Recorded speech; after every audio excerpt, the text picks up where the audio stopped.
releasing my girl. Alright.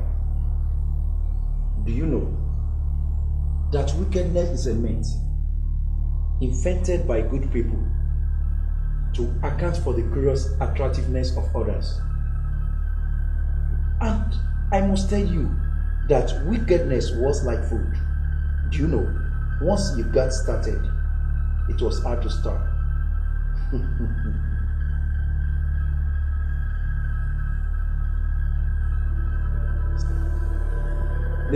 Listen. The only way and wisdom is to stop doing wrong, because you'll be caught.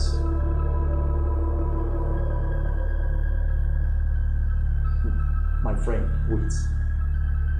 Do you know wickedness leads to weakness? See, I already know who you are, and I'm gonna catch you. It's a game over. I'm gonna catch you, and when I do, I'm gonna put a bullet on your head. Yes, I'll kill you. IKA.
So báwo lẹ ṣe ń bá ètò lọ jàre? Nọ́mbà àwọn mọ̀lẹ́bí ẹ̀. Wow. Arákùnrin yìí ńkọ́, ṣé àwọn mọ̀lẹ́bí ẹ̀ ti sanwó tó yẹ kó san? Báàmì, àwọn pálílé yóò ṣe lọ́wọ́ rárá. Jẹ́nà lọ sọ pé 700,000 kan àwọn ṣí lọ́wọ́. Èmi ò dé understand. Ó ṣe ní kí n pàdánù bó ṣe wáyé. Máàmá, àwọn eléyìí mú aṣeré bí báyìí. 700,000. Owó kí ni o? Ibi tí ká kọ̀ wá sí ìjàmbá ìṣe máa ń gbà. Ó ti tó. Wọ́n ní ètò ti fi wò. Wọ́n ní ìdí tìbí. Wọ́n dẹ̀ ní ìdí àpapọ̀. Wọ́n dẹ̀ ní ìdí ìsàlẹ̀ gangan. Ó yẹ kí á ní. In that case, wéṣẹ̀ fún mi, ẹ jẹ́ kó dowó.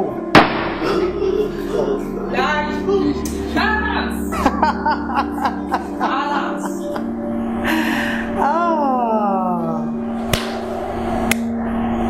Èmi ìkà.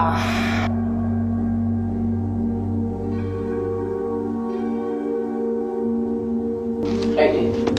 Welcome, sir. Welcome. You're welcome. Share. Okay. Are you ready now? Thank you. This is Right away.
Come here!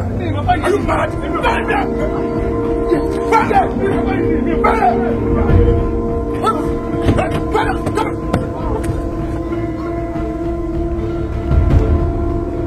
Ah, mo dára. Ìyàwó tuntun ni àṣẹ̀ṣẹ̀ gbé ní. Ah, mo gbé mo kàgbákò.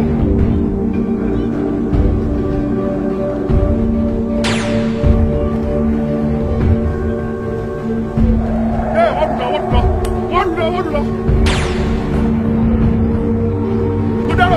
Again? Yes. In fact, the worst part is when she wedding ni kò tí pé a week. Don't gbé ìyàwó ẹ̀. Ìyàwó ẹ̀ don't gbé.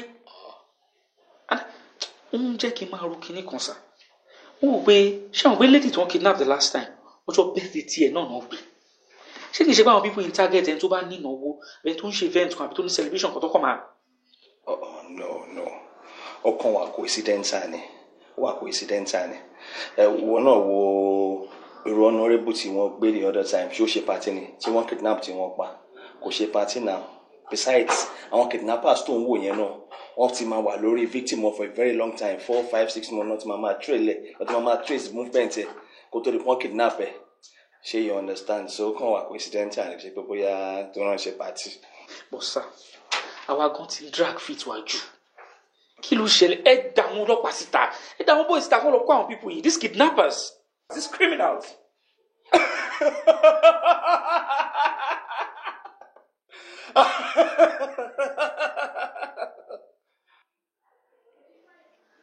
And what were the kidnappers? These criminals, these rogues. And who are the criminals? Àwọn tó ń dá gbogbo olúrú tó ń ṣerú wà báwọn ìyẹ́jà kò mọ̀ náà. They are criminals, they are rogues. Really? Yes. Everybody is a criminal. By the time tí Akaraba máa tú sẹ́pọ̀, ẹnu á rí dẹ̀rẹ̀. Understand why? What does it know? Oh, ni mo pé mi sọ fún yín. Mom see me no sick. Immediately tó pé mi bá yìí mo sáré lọ sọ́dọ̀. In fact, Ọlọ́run ló ní kí n tètè débẹ̀. Nǹkan tá à ń sọ ìkọ́ làbá máa sọ. Ìyá ẹ̀ máa kú síbẹ̀. In fact, òkú ìyá ẹ̀ ó máa ráre ni. Now let me shock you. Ó kọ̀ láti take care and kill him. Olójì mi 3:33 p.m. Wà ní room 4. Client mi ló gbé lọ síbẹ̀. Senator. You have the audacity láti dúró síwájú mi láti máa parọ́ fún mi. Ó ṣàwẹ̀rẹ̀ ni. Okay. Ojú tí mo dì í. Sórí kí n tó là. Ó gbọ́dọ̀ wọlé lé mi o. Bó ṣe wáyé, just disappear. Ó gbọ́dọ̀ wọlé lé mi o. Jáde. Bí bẹ́ẹ̀ kọ́, I will kill you. I want to kill some. Ó jà sí ìfọ́tò.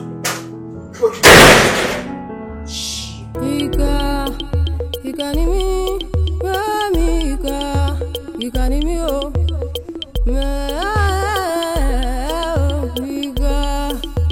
Ika ni mi, mami Ika ni mi o. Ika ni mi, Ika ni mi, mami Ika ni mi o.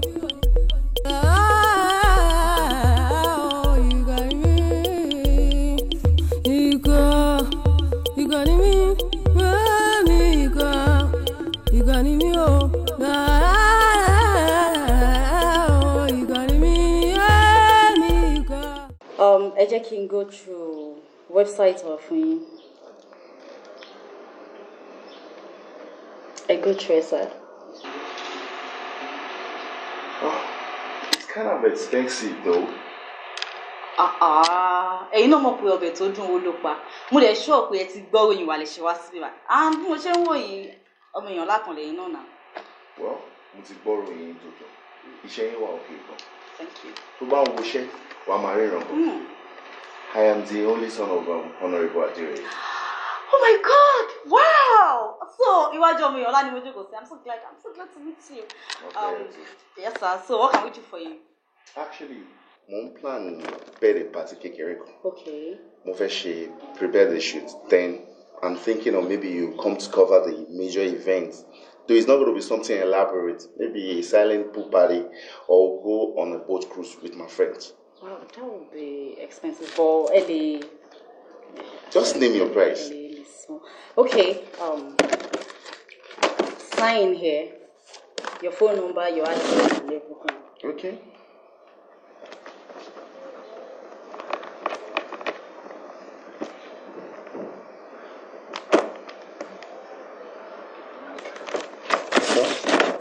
Nice having your answer. I'll call Organa. I'll take pictures and so we'll call you. No problem. Nice having your answer.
to me, people. What to me? No. What to me? Shut up, people.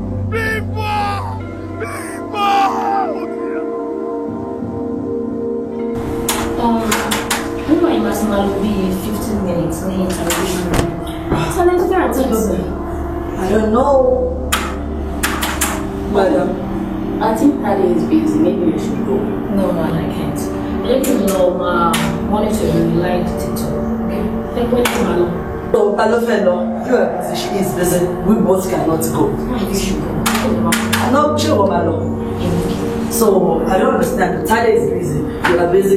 She wants to go to the light detector. We both cannot go. We are monitoring from here.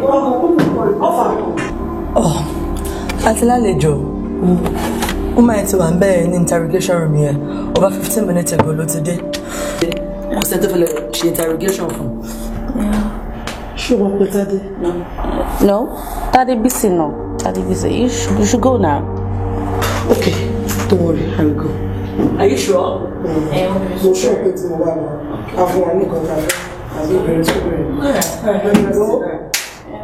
Take care. All right, darling.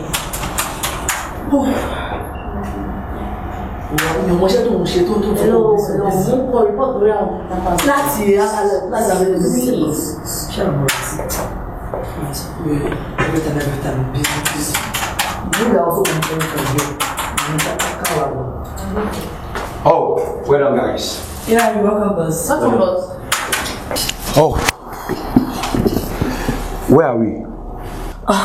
Umani, she's been there for over 15 minutes in the interrogation room here. Could have sent to my interrogator. So, but she just came now and she said she's gonna go. So, what she nonsense on? Okay. Ewana, she cooking she woman tí àwọn kidnapper tí wọ́n mú yẹn. She cooking she only. Yeah, she is. Oh, let the game begins now. Okay. Hello, officer. Please get started. Thank you.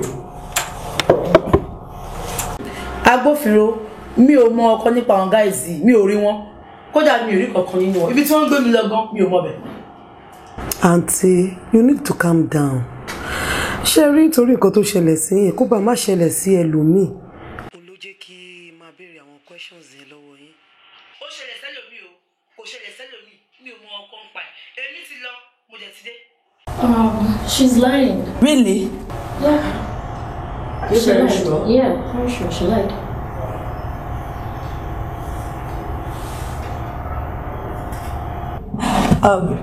Officer, that woman just lied. Yeah, she is lying.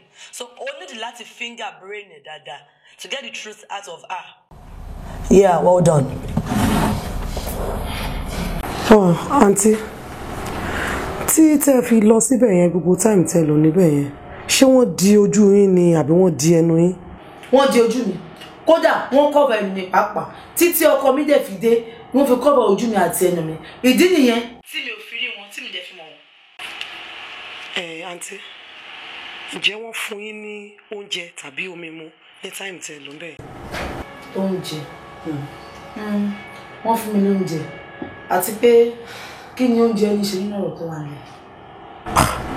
But essence pé wọ́n di ojú yín wọ́n dẹ̀ di ẹnu yín. Mo wá wò pé báwo wá ni as in ọ̀nà wo lẹ gbé oúnjẹ yẹn gbà. Boss, ṣe shock pé this woman will give us positive this thing. I mean, what we want from her. Because ẹni tí mo wo yìí, ọ̀rọ̀ ẹ̀ mú fura lọ́wọ́.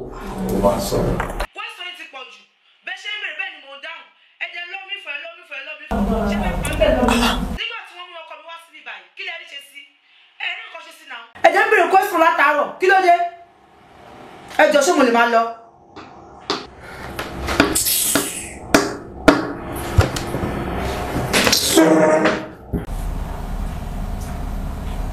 Hey.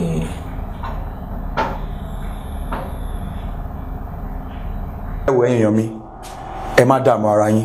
Ṣẹ́rú má tó bínú lọ nínú interrogation room tí mò ń wò yìí, ó máa sọ̀rọ̀ wọn bí tí Ṣayọ̀ bá ti ṣetán bẹ̀yẹn sí. Ẹ jẹ́ ká inú round table meeting.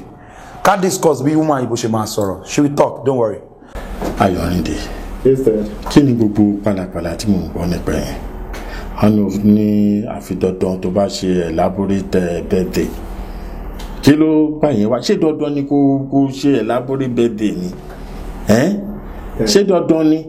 Kí ló dé? O fẹ́ show ìgbé ìwọ lọmọ bàbá olówó or what? Not like that. You're not getting it. I need to celebrate it with a few of my friends and pop champagne. Ayọ̀nìdé, àánú ẹ̀ ṣe mí. Dad. Ṣé dandan ni kó pariwo ara ẹ̀ síta ní fáráyé? Kí ló dé tó ń ṣìdí ara ẹ̀ síta? What's all this now? What's all this? Ìwọ fúnra ẹ mọ nǹkan tí mò ń lé. Ministerial appointment tí mo ṣe ń lé yẹn ò tí bọ́ sí. Now, ẹ lọ ṣe elaborate wedding. Àwọn ọ̀rẹ́ àwọn yẹn àgbáyó. Tán bá yó tán, bóyá wọ́n fọ́gùn mọ́ra wọn lórí. Àwọn journalist àbá mi gbé àwọn position gbogbo àwọn tajọ́ ń di post. Wọ́n á gbé yẹn. Kí ló dé? Daddy, you don't understand. 48th birthday. It's a milestone. It's worthy of celebration. I can't just... Shut your trap. And so, wọ́n ló kọ́ ọmọ agbé 40 ni. And so, ọ̀dà mi ò fẹ́ kó ṣe. Bí ṣe fẹ́ nìyẹn, there is no elaborate birthday. Tó bá mọ̀ pé o fẹ́ mark birthday, you and your friends, some of your few friends, and the family, ká ṣe nínú compound wa ń bẹ̀ yẹn, it's okay. Daddy, I quite understand what you are guiding against. But látọ̀rọ̀ tẹ̀tí bí mi, ẹ gbọ́ ipe Ayọ̀rìndé àtàwọn ọ̀rẹ́ ló ṣe nǹkan báyìí. Ayọ̀rìndé àtàwọn ọ̀rẹ́ ló ṣe àìdá kan báyìí níbì kan. Then that is enough for you to be proud of me. And this is 40th we're talking about. Dad, the last time I checked, this is my birthday. It's my call, not yours. Where is my money? Owó mi ló fẹ́ fi mark birthday. Látọjọ́ táláyé ti táyé lèyàn ti ń bu bàbá náà tó ti ń bu owó ìyá náà. Owó ta lẹ fẹ́ kí nọ́ọ̀sìn. Arówó ìyàbù náà, arówó bàbá náà. Mo rò bí nǹkan ń dààmú orí ẹ̀. Ìwọ ọmọ bí ṣe ṣiṣẹ́ owó mi ni. Tó sọ pé wàá bá mi bù náà. Àbúgbọ́n nǹkan tó sọ kó o sọ pé o máa mú o ní o máa bá mi bù náà. Idiot. Daddy. Lọ bù ń bi tó bá wà lọ sí àkáǹtì mi kó lọ bù ń bẹ̀ kó fi mark birthday. Daddy. Ọlá àbàtà ló ń mọ́dọ̀ ṣán náà. Ẹ jẹ́ káwọn èèyàn mọ̀ náà. Ẹ jẹ́ káwọn ọ̀rẹ́ mi feel mi náà. This is 40. It's a landmark. It's a milestone. Ẹ mọ̀ nǹkan tí mo ṣe ń pèsè birthday. This is 40 we're talking about. Hey, shut that your tab. Mo ń bẹ sọ̀rọ̀ bẹ́ẹ̀ ló ń gbáwájú ló ń gbẹ̀yìn. Mo sọ pé mi ò fẹ́ kó ṣe nǹkan. Kó má kẹ́ inú company ò tí ì tú ẹ. Kí n kówó jáde kó fi ṣe elaborate one àbí. Look here, that your 40th birthday inú ṣọ́ọ̀ṣì láti máa ṣe. Ó dàbí orí ẹ̀ yẹn kò fẹ́ pé ó ní di deliverance. That your 40th birthday inú ṣọ́ọ̀ṣì láti máa ṣe. Àwa àti pastor kì í mọtí. So ó tẹ̀ máa yá wa pápápá àti dìde. Idiot, ó fẹ́ kọ́ àwọn ọ̀rẹ́ àtobìnrin. Obìnrin ló ṣẹ́ mú wọn. Ó fẹ́ kọ́ àwọn ọmọ wèrè onískẹ́ẹ̀tì yẹn, ó fẹ́ kó wọn wá bì. Okay, Daddy, I heard you. Ṣèdí bàlàbàlà. Mo ti gbọ́ yín. We'll have it. Kó ìwádìí pé mo ní nǹkan ṣe ń bí ìjáde. A mú àwọn ọmọ ṣèdí bàlàbàlà, ṣèdí bòlòbòlò, ẹ kó wọn jọ gbàgà sínú kínní, ẹ máa tẹ àwọn ọmọ lọ́mọ. Ṣé bẹ́ẹ̀ dé ni? Ṣé ìgbà tó ń pè ní elaborate ni ẹ? Daddy, God. Ìwọ kẹ́ni ó mú sáìsì ẹ.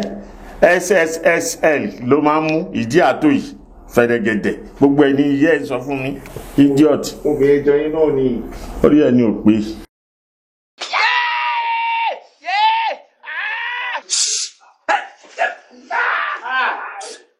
Ṣó lè dà mí? Tó mọ̀ bọ́tà ń sọ fún ẹ. Àní àwọn èèyàn tó ń tàgbó bíi tí ẹ máa ń torí mẹ́nu, ẹ máa ń tan owó èèyàn, àwọn nǹkan tó jẹ mọ́ pàtàrà.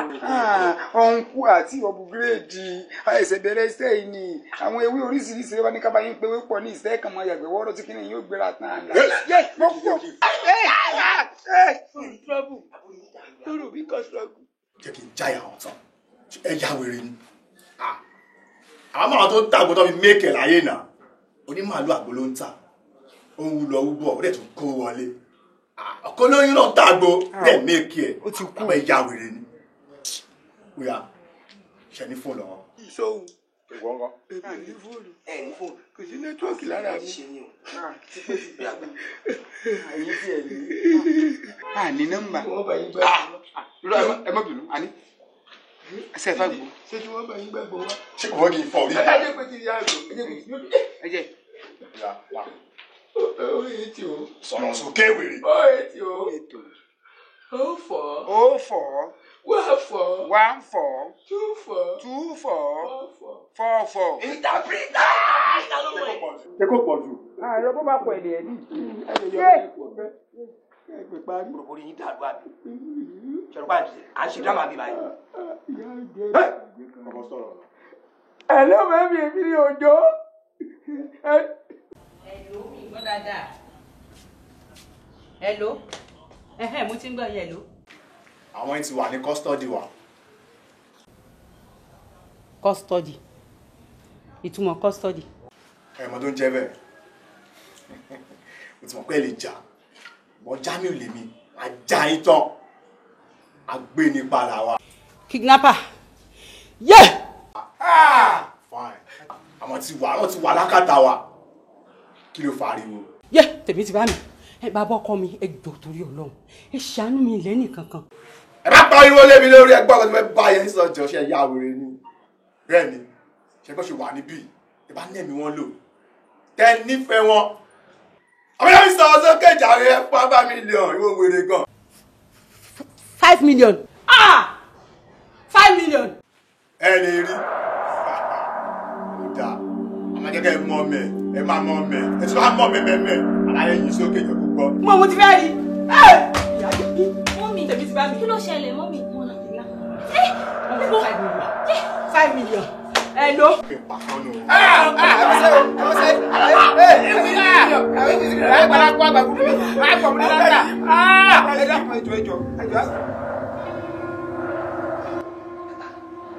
Èwo ni kí wọ́n fi ń jo ìyàwó ní kẹ́ má lè gbé díẹ̀. Ẹ wà lẹ́yà ẹ̀yà, ẹ wà lọ́fà ẹ̀fà, ẹ wà nípò náà fọ́ṣù, ẹ̀fọ́ náà fẹ́ tún gbàgbé iṣu. Kí ló ṣe yín ṣẹ́fẹ́ létí ní sí gbogbo kidnap tó ń ṣẹlẹ̀ káàkiri ìlú ni? Wọ́n tún pè mí sí fọ́ṣẹ̀ kidnap ọmọ Tìwálé Oyè. Ẹ̀yin jókòó ẹ̀tọ́ sẹ́mìbà ẹgbowó oṣù. See, I want you both to be on that job, okay? Mi ò gbúrò nǹkankan, mi ò gbúrò anything, mi ò mọ ibi táyọ̀ wà o, ọlọ́mọ jẹ́ pàdánù ọmọ, mi ò ráyọ̀ o, please. Chief, ṣé ẹ̀yin àti Ayọ̀rẹ́lẹ̀ ṣé kò ṣe pé ẹni àwọ̀? Àwọ̀ bíi ti báwo? Àláwọ̀ èmi pẹ̀lú ọjà. Ó kàn sọ wípé òun fẹ́ máa gbẹ́dẹ̀ òun, wọ́n dẹ̀ sọ pé no problem, but fún mi ní time.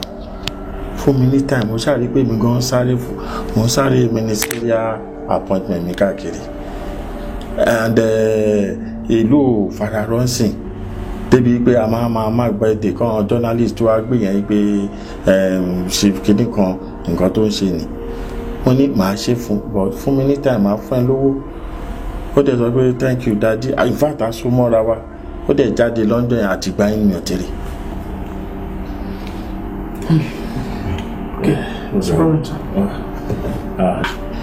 Kò yé mi o.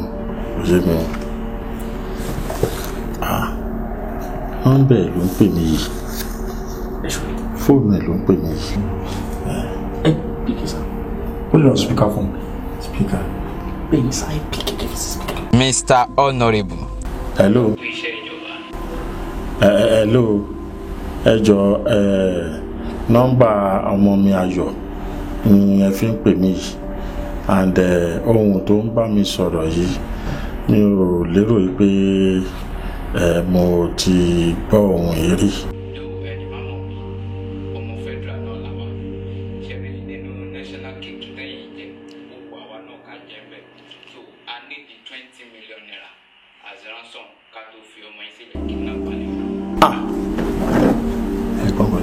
Kidnapper. Yeah, no, sir. 20 million naira. Ẹ wò ẹ ṣáà máa wọ̀ tẹ̀. Ẹ jọ torí Ọlọ́run ẹ máa wọ̀ tà yọ̀ǹbí tó wà. Ẹ bọ̀ 20 yẹn pọ̀, 20 million naira pọ̀. Ó dà ẹ jọ màá rally around màá mọ bí ṣe máa rí owó yẹn please. Ẹ máa wọ̀ tẹ̀.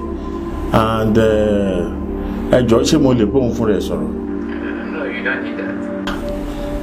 Ọ̀dà tí n bá fẹ́ gbé owó yẹn wá báwo ni ṣe máa mọ bí tẹ́ wà? Ẹ má worry, èmi máa send the date àti address ibi tẹ́ ti máa gbé owó yẹn wá bá wa.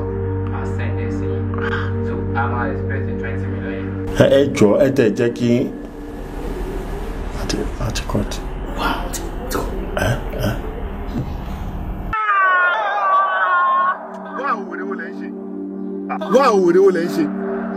Wow, 10 million naira ni mo ní kẹ́ béèrè, ẹ ló ń béèrè 20 million. Ẹ̀dẹ̀ tí ń kó mi láyà jẹ. Ṣebí 10 million naira lẹ́yìn fẹ́. Èmi tí mo béèrè 20 million mo mọ nǹkan tí mo ṣe. Ṣé rí 20 million yẹn chicken change ni lọ́dọ̀. Come off that. You are fucking greedy. You are too greedy. I'm sorry, big bro. You are deviating from the original plans. Don't worry, my boss. Babe, calm down now. Calm down. Ó ti ní wá. Ẹ má wọlé sá. Chief, wọn kidnap ọmọ yìí o. Wọn ló stage ẹ̀kọ́ rẹ̀. No, possible now. Báwo lẹ ṣe ń sọ̀rọ̀ báyìí? Báwo lọmọ mi ṣe máa stage kidnapping rẹ̀? Kò nírú wa bẹ́ẹ̀ lọ́wọ́ kò lè ẹ má sọ̀rọ̀ bẹ́ẹ̀ yẹn náà. Ṣé bẹ trust wa? Mo trust yìí. Ẹ pín in lọ. Bá ṣe sọ fún yín, ìbá àjòwò ni ìbá àjẹgbẹ́ bá ẹ kó sínú briefcase. Ẹ gbé lọ sí address tó máa fún yín. Ayọ̀.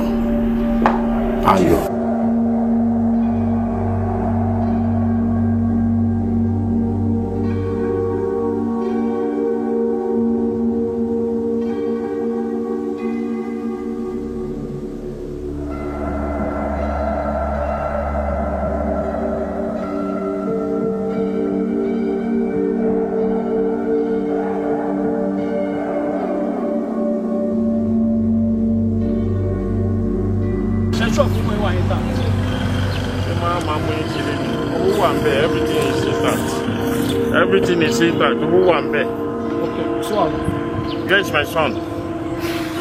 Where is my son? Where is my son?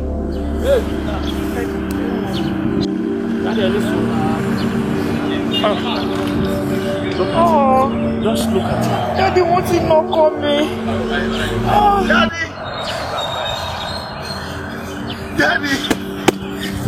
Yeah. She no money. What's it not for, baby? She won't know you. Oh, sorry, baby. She won't know you. Can we go? Ẹ wo gbogbo yẹn kò kàn mí. Ṣé owó yẹn pé? Ṣó pé síbí? Torí tí bá check ẹ̀ tí ò bá pé ó bà ní kò tí bàjẹ́ mo lè fọ́ lórí. Ẹ fọ́ lórí. Fọ́ orí ẹ̀ kò fọ́ orí ti tèmi náà. Ṣé fẹ́ díẹ̀ mi ni? Máa blow gbogbo yín dànù. Ó rí pé orí ò pé ìbọn tó mú dání.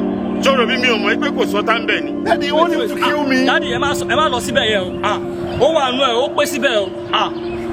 Mo mọ̀ dáadáa pé kò sí àtàwọn bẹ̀. Follow the man. Daddy, don't let him kill me. Just shut down your dirty mouth. Ṣé o mọ̀ pé mo mọ̀ pé o fake kidnapping ẹ̀ ni? Gbogbo nǹkan tí mo ṣe, mo ń play along ni. Ẹ̀yin òkú dédé yìí. Ṣùgbọ́n. Yeah, disappointment.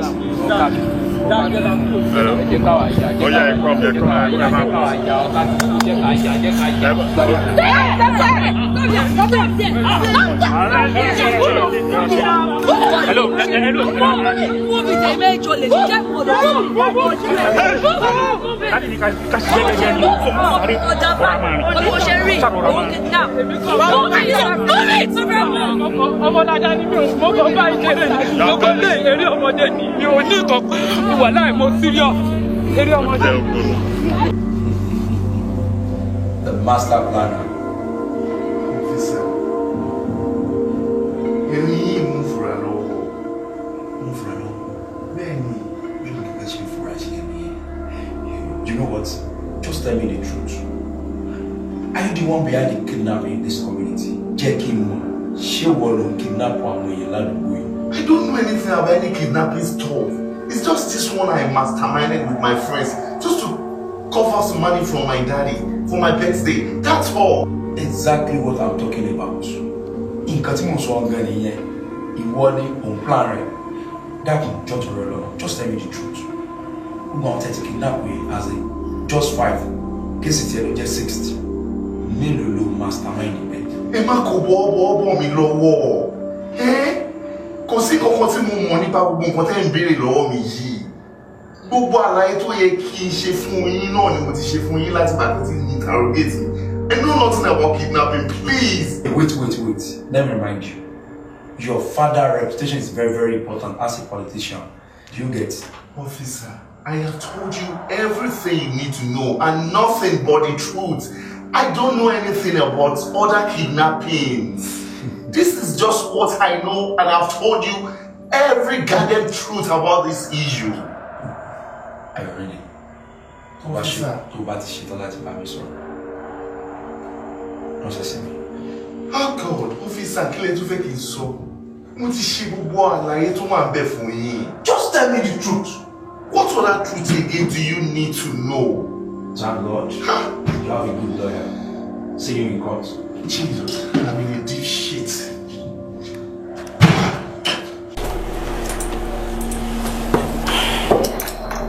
See, I still can't wrap my head around how these kidnappers have been operating and eluding us. I can't figure it out too. Nínú tó lọ́ba tó ní joyè, why tẹ́nìkan wà níbí kan? Tádé máa kidnap àwọn èèyàn anyhow. It's uncalled for. Ìlú wa dàbí ìlú tí ò sófin. The rate báwọn kidnappers yìí ṣe operate lẹ́nu ọjọ́ mẹ́ta yìí wà lágbára o. Wọn wá mọ ìlú kan lèyàn kí n wọ̀ mọ́, wọn mọ ilé kan lèyàn kí n gbé mọ́, wọn mọ ibì kan, wọn mọ táyì kan ni wọn kí ṣiṣẹ́ mọ́. Ilé tí wá lágbára bíbi pé kò wá àárí solution. Solution yẹn gangan ni problem mi because mi mọ bí àwa detective ṣe máa wà with the past record ta ní lọ́wọ́ tí a ò ní rí solution sí gbogbo kidnapping. I mean, I'm tired. Ó máa wá tójú sún mi o. Ọba rán ni níṣẹ́. Odò ọba kún. Iṣẹ́ ọba kedere kò ṣe má jẹ́. Odò ọba kò ṣe rọ́lù. I think you guys should calm down. Look, though, I'm people that so it won't operate, but I want to relent now. So I have this belief that I'm a more logical. We're going to get them. See, our work rate is not enough. Or getting 50 miles a minute bright.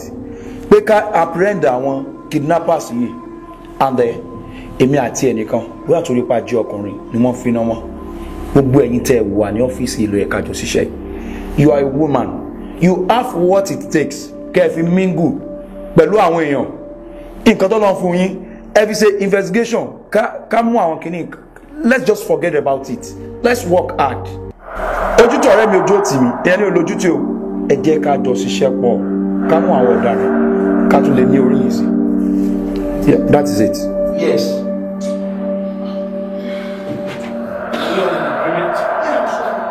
Let's get back to work.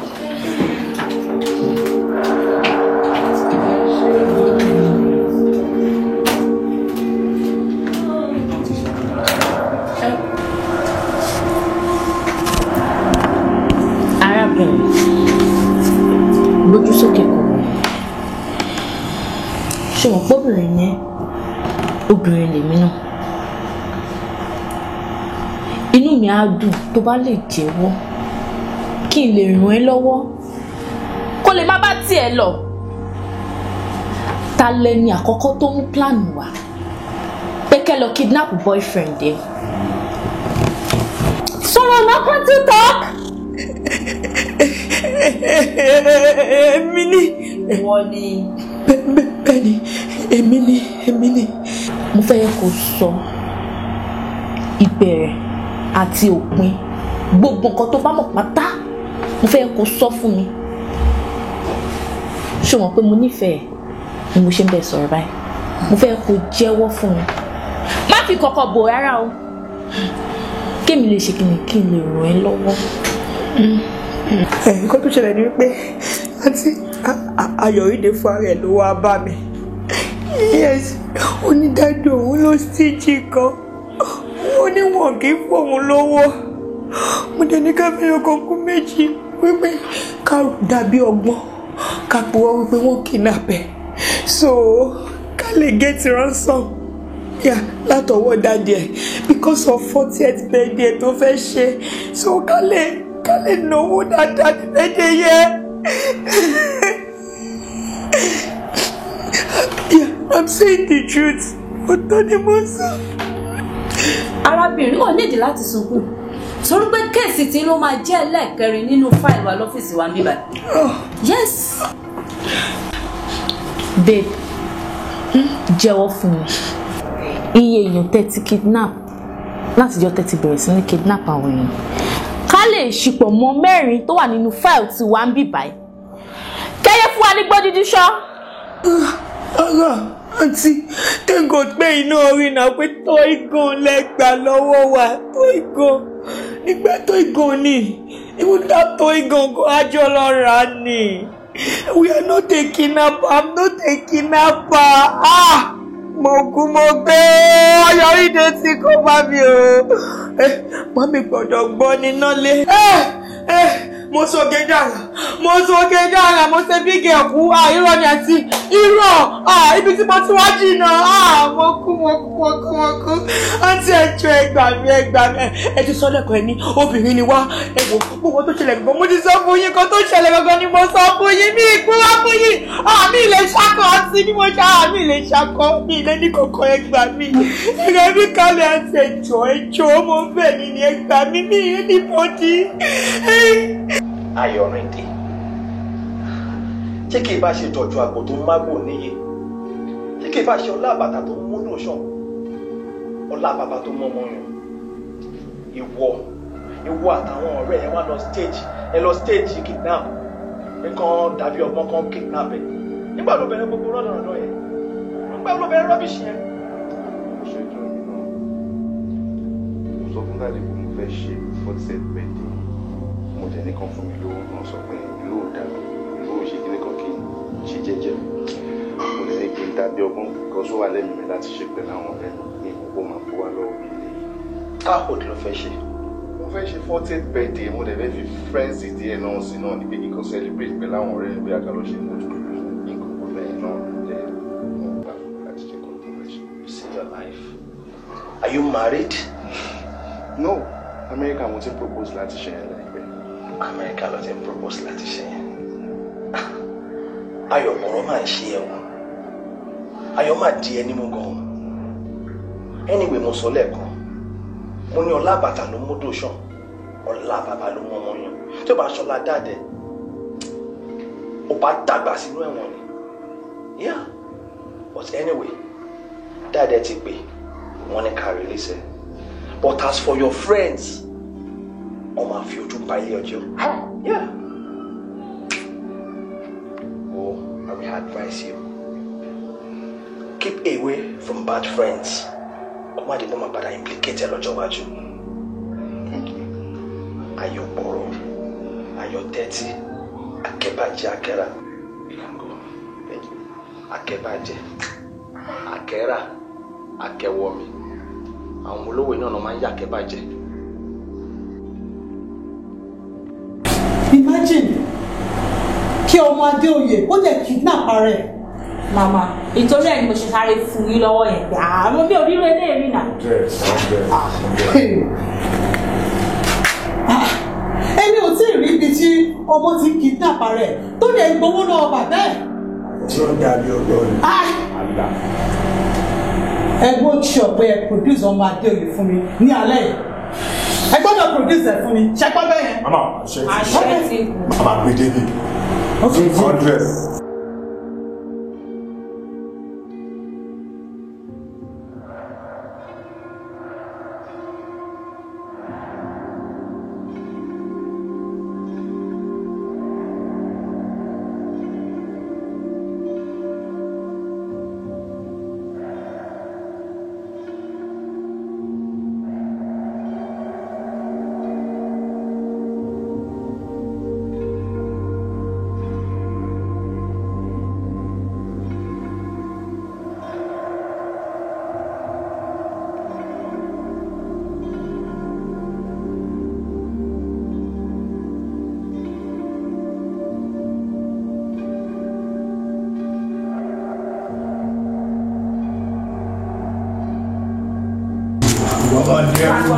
Àwọn dáadé ṣàìná mọ̀ àwọn ilé ìgbàjẹ́ yẹn lọ́wọ́ àwọn àwọn olè ńlá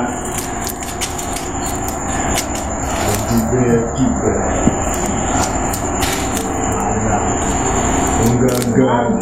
Ìyá ìbálò gbé ṣé mo ní kò gbé bí ẹja. Gbígbẹ́ tí náà ni ẹni mo gbé.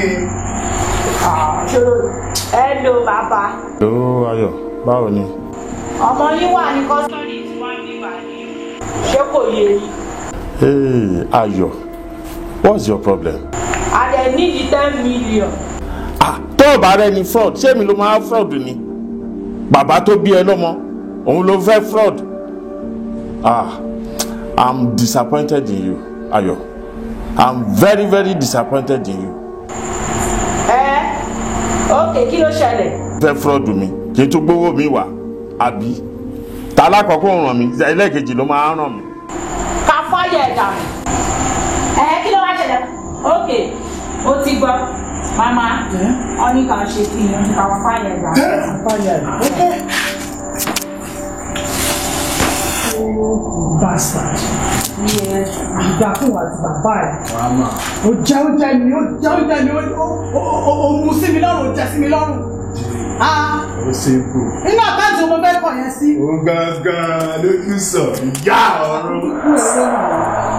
Sara yìí, nǹkan ṣí bàbá mi ṣe lọ́mọ tó ti ètò ìdíkà. Àwọn ẹni wà pẹ̀lú wọn lórí yẹn.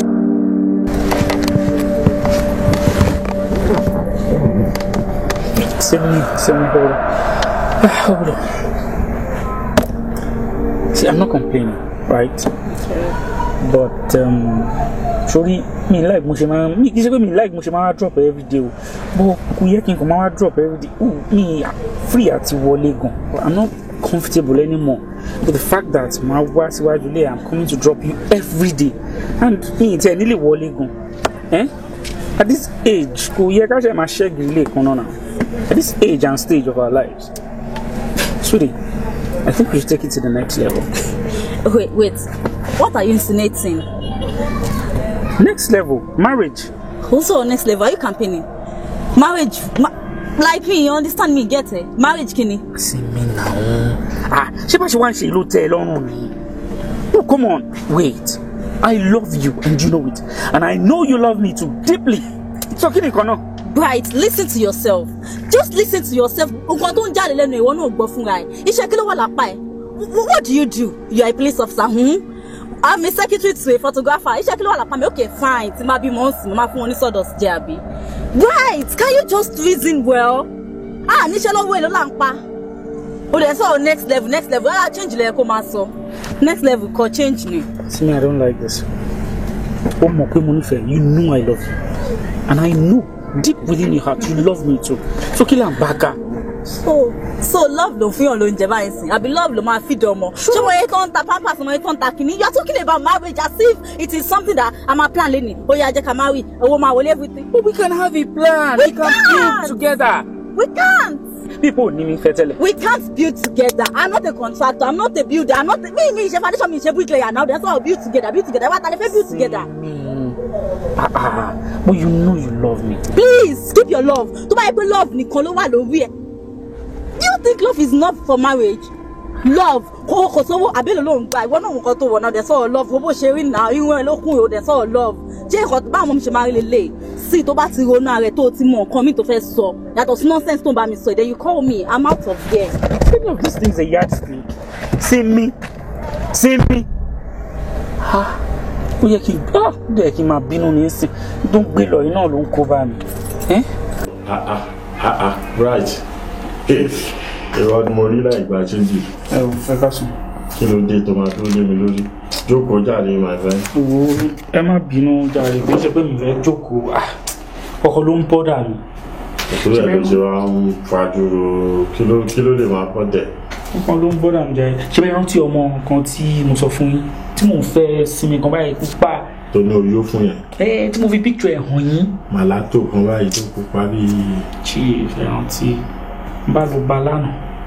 Ẹ sọ fún pé ọmọ yìí o já kúrò lórí rédèdè tá a kàn ń fọ̀rà wa lásán yìí. Já fẹ́ra wa for real. Èmi kò sọ fún mi ni. Èmi òun lè fẹ́ èmi. Iṣẹ́ wo lè ní ṣe ọlọ́pàá ẹ̀ lóní sálárì.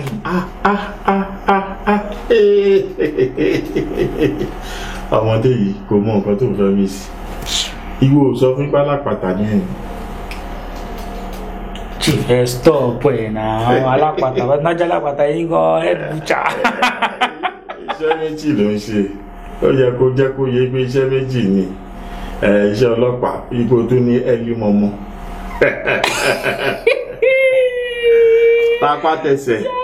Chief account wa jọ ń gbé pẹ́ẹ́lí ni o, jọ ń gbé ni o. Táìpẹ́ ọmọ yẹn rí àkáǹtì ẹ̀kejì ni. Àmọ́ ìpé òun fẹ́ sọ èèyàn nù.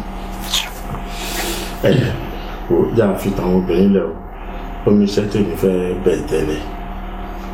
Ṣọmọ pé mo ní èmi àtàwọn kan lájọ ń du ministerial appointment yẹn. Ọ̀dọ̀ màmí bàbá Yẹmí wo tí mo lọ. Ó já mọ́ nǹkan tó jẹ́ kó yé mi ní pé a máa nídìí ẹ̀yà ó ti yẹ má jẹ́ kí n fi gbogbo ẹnu sọ̀rọ̀ wípé kí n lọ wá mọ́numọ́ kí n lè wá àdàpapọ̀. Ẹ ṣe tọkùnrin. Yẹn ò lè chief yẹn ò lè. Pẹ̀lú káwọ́ kí n mú wá kí n lè mú ti bí abẹ́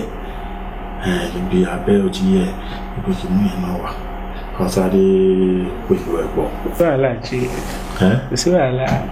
Mi ní sọ̀rọ̀ owó èmi àtẹ̀yẹ ò ní sọ̀rọ̀ owó. Mo mọ etí kan jẹ́ mo mọ etí CHATTA kan jẹ́. Mi ò ní sọ̀rọ̀ owó pẹ̀lú ìjì. List ẹ wà lọ́wọ́ mi. Kò sí wàhálà. Béèyàn fẹ́ full body mo mọ iye tó jẹ́. Mo ní list tó fún mi náà. Ẹgbà tí mo ní ẹ̀yìn gangan lẹ́dùúcha wá ń sìn àkáǹtì ìjọ ń gbé. Má kò bọ́ mi lọ́wọ́. Ayọ̀ omi ìsọ́bẹ̀. Mi ò mọ bí tẹ́ tí ń mú wọn. Mi ò dẹ̀ bá yín débẹ̀ o. Wọ́n pariwo. Come on,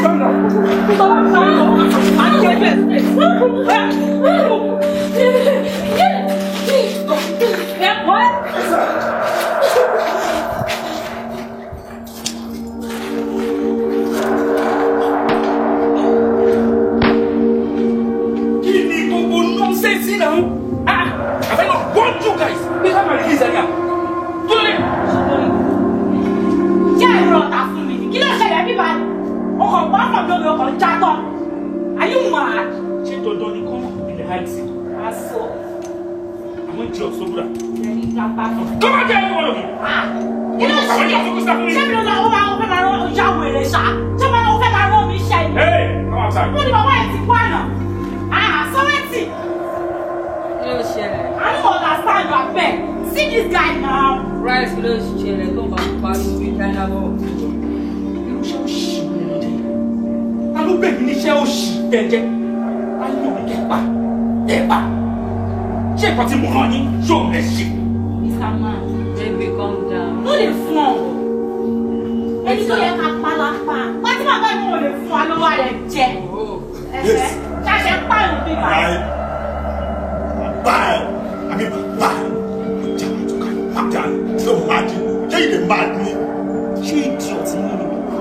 Ṣé ẹ ń gbọ́rọ̀ tó ń mú tó jáde lẹ́nu yín ṣá? Ṣé ẹ máa lẹ́ẹ̀kùn pé ayọ̀ orí mi rẹ̀ pa ọmọ ọ̀nà rẹ̀? Jọ̀ọ́ nígbà tí bàbá ẹ̀ bá wà tiẹ̀ nìkẹ́ pa. Ṣé mi kàn mo gbé fẹ́ fún yín ní ìṣù Jùlọ́lá come to me? Jùlọ́lá come to me. Shut up, Jọ. Àwọn onímọ̀ máa bẹ̀ kí ló ṣe òṣèlú pẹ̀lú wà nínú ìṣèpà. Wò ó yẹ kó yẹ lọ pé o kí ló ṣẹlẹ̀? Bàbá ẹ̀ lówó lè fún àwọn owó tá a béèrè lórí ẹ̀ka ló ní ojú àlè ní ọjọ́ sókè ló fẹ́ jọ́. Kí ló ṣe o? Wíṣẹ́ bright kọ́ ni mò ń wíṣẹ́ wà kọ́ ni bright tó máa ń ta gbogbo ẹ̀. Ìjọba yẹn kàn fún Wetin wan? Wetin your papa wan? Ilé àga. Wetin you wan as house? Wetin you wan do sef? Now listen to me. Listen clearly. All of you, máa fi bí mo ṣe jẹ́, máa fi wà. You people are insects, ants, and I am the brute. Máa ń yípa. I promise you. Papa rẹ̀. They don't promise your papa rẹ̀. They clear your head. All of you are bastards. Wetin happen for here? Simi Sola, Simi. Kí ló ṣẹlẹ̀? Kí ló tó ń pè mí?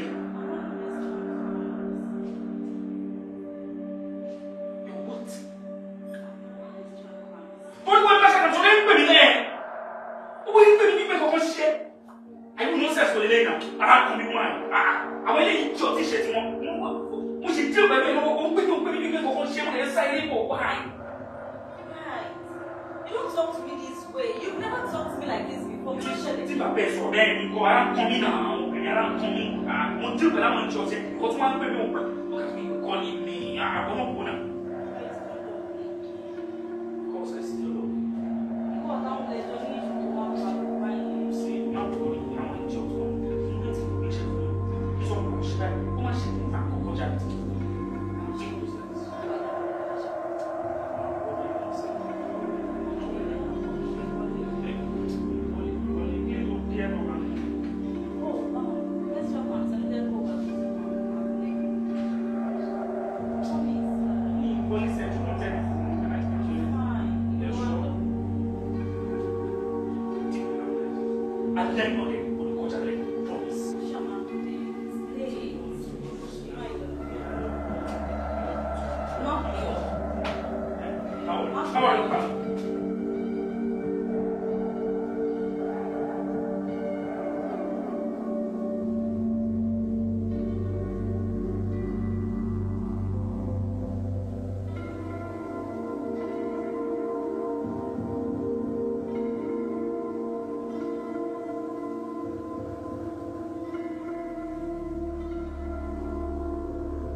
Ikú pa Abiri.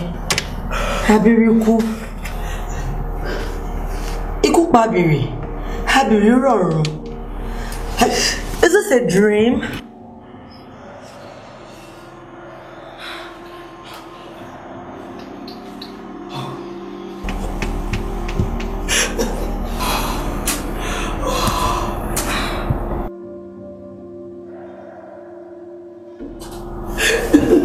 Guys, I don't get.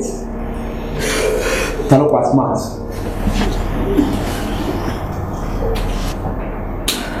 I mean, who gets smart?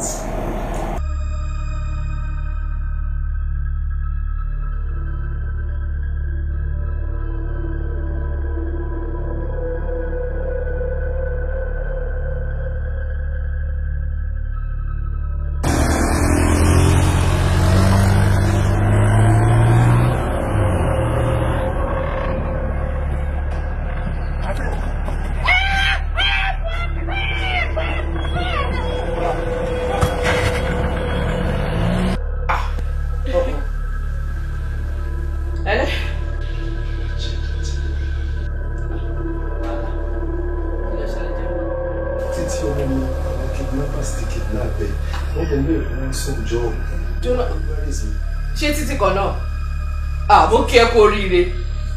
Olóòfò lọmọ yẹn. Ọmọ òṣì lọmọ yẹn máa rò pé òun smart ni. Nǹkan tó tọ́ sí náà nìyẹn. Wọ́n ti kidnap ẹ àbí? Náà yóò ló tè máa kólẹ̀. Kí wọ́n á kó ransom for waiting. Àwọn kan gbé nìyẹn. Ọmọ Jọ́dánù jàre. My dear, ma, take it easy. Just calm down. All right. Ṣé àwọn questions mo fẹ́ máa bí ẹ yìí? Màá fẹ́ kó dá mi lóhùn ní ṣí tẹ̀lé. Okay? Yes. Ọjọ́ tí incident ń ṣẹlẹ̀. Níbo ni wà àtẹ̀gbọ́n ẹ lọ? Mo ń ṣe assignment lọ́wọ́ nítorí mo ní assignment in school. So wọ́n sọ fún mi pé kí n sìn wọ́n jáde. Kìdẹ́ ṣe ni mo ti máa ń sìn wọ́n jáde bó mi lè sọ pàtó ibi tá à ń lọ. So àti ní rìn in 5 minutes nígbà tí mọ́tò yẹn dé tí wọ́n rọ̀ṣọ̀ sínú mọ́tò tí mọ́tò yẹn dẹ̀ take off ma. Okay. Ní ọjọ́ yẹn ṣé gbàtọ́ kidnap ẹ̀gbọ́n ẹ̀ wọn ò fọwọ́ kan wọn ṣe kankan fún ẹ? Wọn ò fọwọ́ kàn mí rárá. I see. Yes. Ṣé ẹ̀gbọ́n ẹ ní boyfriend kankan? Bẹ́ẹ̀ ẹ̀gbọ́n mi ní boyfriend. Number 14 Ajigbe Street ni wọ́n ń gbé ma. Very good. Very good. No problem. Ìyẹn máa help investigation work. Ṣé lè mú wa débẹ̀? Mo lè mú yín débẹ̀. Wọ́n mú yín débẹ̀ ma. No problem. Ojú náà bẹ̀rẹ̀ ọlọ́run bá wọ ẹ̀gbọ́n mi. Iṣẹ́ ti wá ní. Just calm down and do something on it, okay? Just relax. Yes, ma'am. Alright then. Okay. Hey, babes. Seriously, láti ọjọ́ tí mo ti ń rí àwọn criminal, mi ò rí àwọn criminal yìí. I mean, having criminal, mi ò rí àwọn eléyìí. Pẹ̀lú torture tá à ń fún wọn, wọ́n refuse láti voice out. Wọ́n ò tẹ fẹ́ fún wa ní information wọn kan. Àbí kí lẹ́ni mo rí? Even though èmi gan, the funnest part of it is wípé bá a ṣe mú wọn from one cell to another, wọn kò tiẹ̀ ready láti cooperate rárá. She no prove stubborn. I don't know really to know. Ṣé yóò mọ̀ pé ìyà ò tó yà ni wọ́n ṣe tìjẹ́wọ́ ni? Tí ìyà bá tó yà dáadáa, tọwọ́ gbà wọ́n, ta handle wọn dáadáa, wá jẹ́wọ́. Well, I think you have a point and I support you. Sherry, àwọn people yìí, need láti máa ṣojú àánú pẹ̀lú wọn o. I need láti up game wa in terms of torture. Ẹ jẹ́ ká máa torture wọn. Ẹ má jẹ́ ká máa pé èèyàn kan ló bí wọn kílọ̀ kílọ̀. Àwọn lè wọ́n ń ṣèyàn o. They are worse than animals. So I need láti máa torture wọn. Ká má ṣojú àánú fún wọn. Ká up game wa ká wà firm. Ẹ má ká máa lenient pẹ̀lú wọn. Ẹ má pẹ́ tá a bá up game wa. Tá à ń fìyà jẹ wọn tá a wà brutal. Wọ́n máa fún àkọ́tà fẹ́ náà. So nǹkan tí màá sọ nìyẹn. Ebi sẹ́sọ̀ tó bá sọ bẹ́ẹ̀. Babes, let's not forget o. Case woman ti wọ́pọ̀ ọgbẹ̀ yẹn kọ.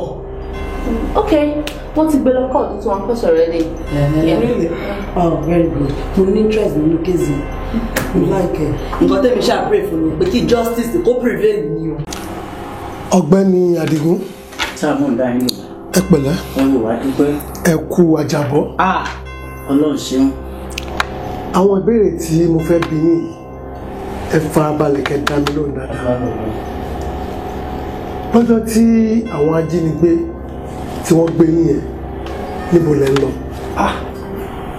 Ṣé rí bẹ́ẹ̀ ṣe bí mí lè rí ayé yín á dẹ̀ ní ṣe orí burúkú tí yóò dẹ̀ ní ìbàjẹ́. Ilẹ̀ fámìlì tààtà fáìlì ẹ̀ ni mò ń gbé lọ ọ̀dọ̀ lọ́ọ̀yà wọ́n ṣe palẹ̀ mi mọ́ lójú ọ̀nà nìyí. Ìgbà tí wọ́n á páàkì mọ́ yín lẹ́gbẹ̀ẹ́ gẹ́gẹ́ bẹ́ẹ̀ ṣe sọ èèyàn mélòó lẹ mọ̀ nínú wọn? Ọlọ́run ò jẹ́ mi ò mọ̀ wọ́n rí. Ọ̀dọ̀ mi tí wọ́n á gbé yín gbà ṣe mọ́ náà bẹ̀. Ọlọ́run má jẹ́ àṣọ orí burúkú. Ẹ mọ̀ pé ẹni ọkọ̀ bá gbò lè rántí nọ́mbà. Mi ò tiẹ̀ rántí rárá. Kò sí yé mi bẹ́ẹ̀ mi ò rántí. Ṣé wọ́n faṣọ dì yín lójú ni? Gbogbo ẹ̀ ó kàn búláàkì ní àárín nǹkan kan. Ó dà. Ìgbà tí wọ́n gbé yín dé ibi tí wọ́n gbé yín lọ yẹn, ẹ̀yin mélòó ni wọ́n kó tẹ̀mọ́? Alẹ́ mẹ́ẹ̀ẹ́dógún. Alẹ́ ní mẹ́ẹ̀ẹ́dógún.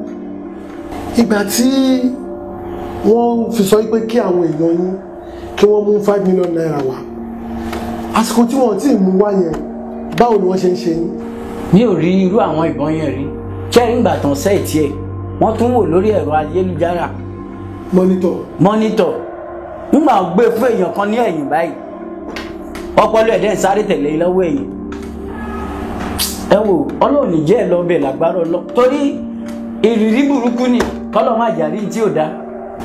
Ìgbà tí àwọn èèyàn ń gbé owó yẹn dé ṣé ìṣẹ́jú yín ni wọ́n ṣe gbé fún wọn ni àbí wọ́n kàn sẹ́tù wọn wọ́n kàn wá mú ẹ̀yìn jáde? Ẹ dákun má bínú bí èèyàn bá kú tí wọ́n á sọ pé ẹni ò ti kú tó lè mọ bọ́ ṣe máa wẹ òun ọkọ mi ò sí bẹ́ẹ̀ fún ìjà àti délé ní tó wà lọ́kàn mi ò tiẹ̀ rí náà rí gbogbo yẹn. Mr. Adigun ọ̀rọ̀ yín ni àbá máa pè ní ajá tó lọ lé ẹkùn tó bọ̀. Ẹ wò káàkiri kú oríire ni ẹ̀yin náà ò ní lọ bẹ̀ lágbára Ọlọ́run. Ṣẹ́rí ẹ wò tí inú ò ní bàjẹ́ ẹ̀yin náà ò ní lọ bẹ̀ láìpẹ́ lágbára Ọlọ́run ọmọ yìí ò ní lọ bẹ̀ ẹ kú àtàárọ̀. Ṣé ẹ wá gbà báyìí wípé àwọn ọlọ́pàá ń ṣiṣẹ́? Mo gbé fún yín tán tó bá gbé àyà ìjú báyìí lọ ló yẹ kí n túlẹ̀ fún yín nì.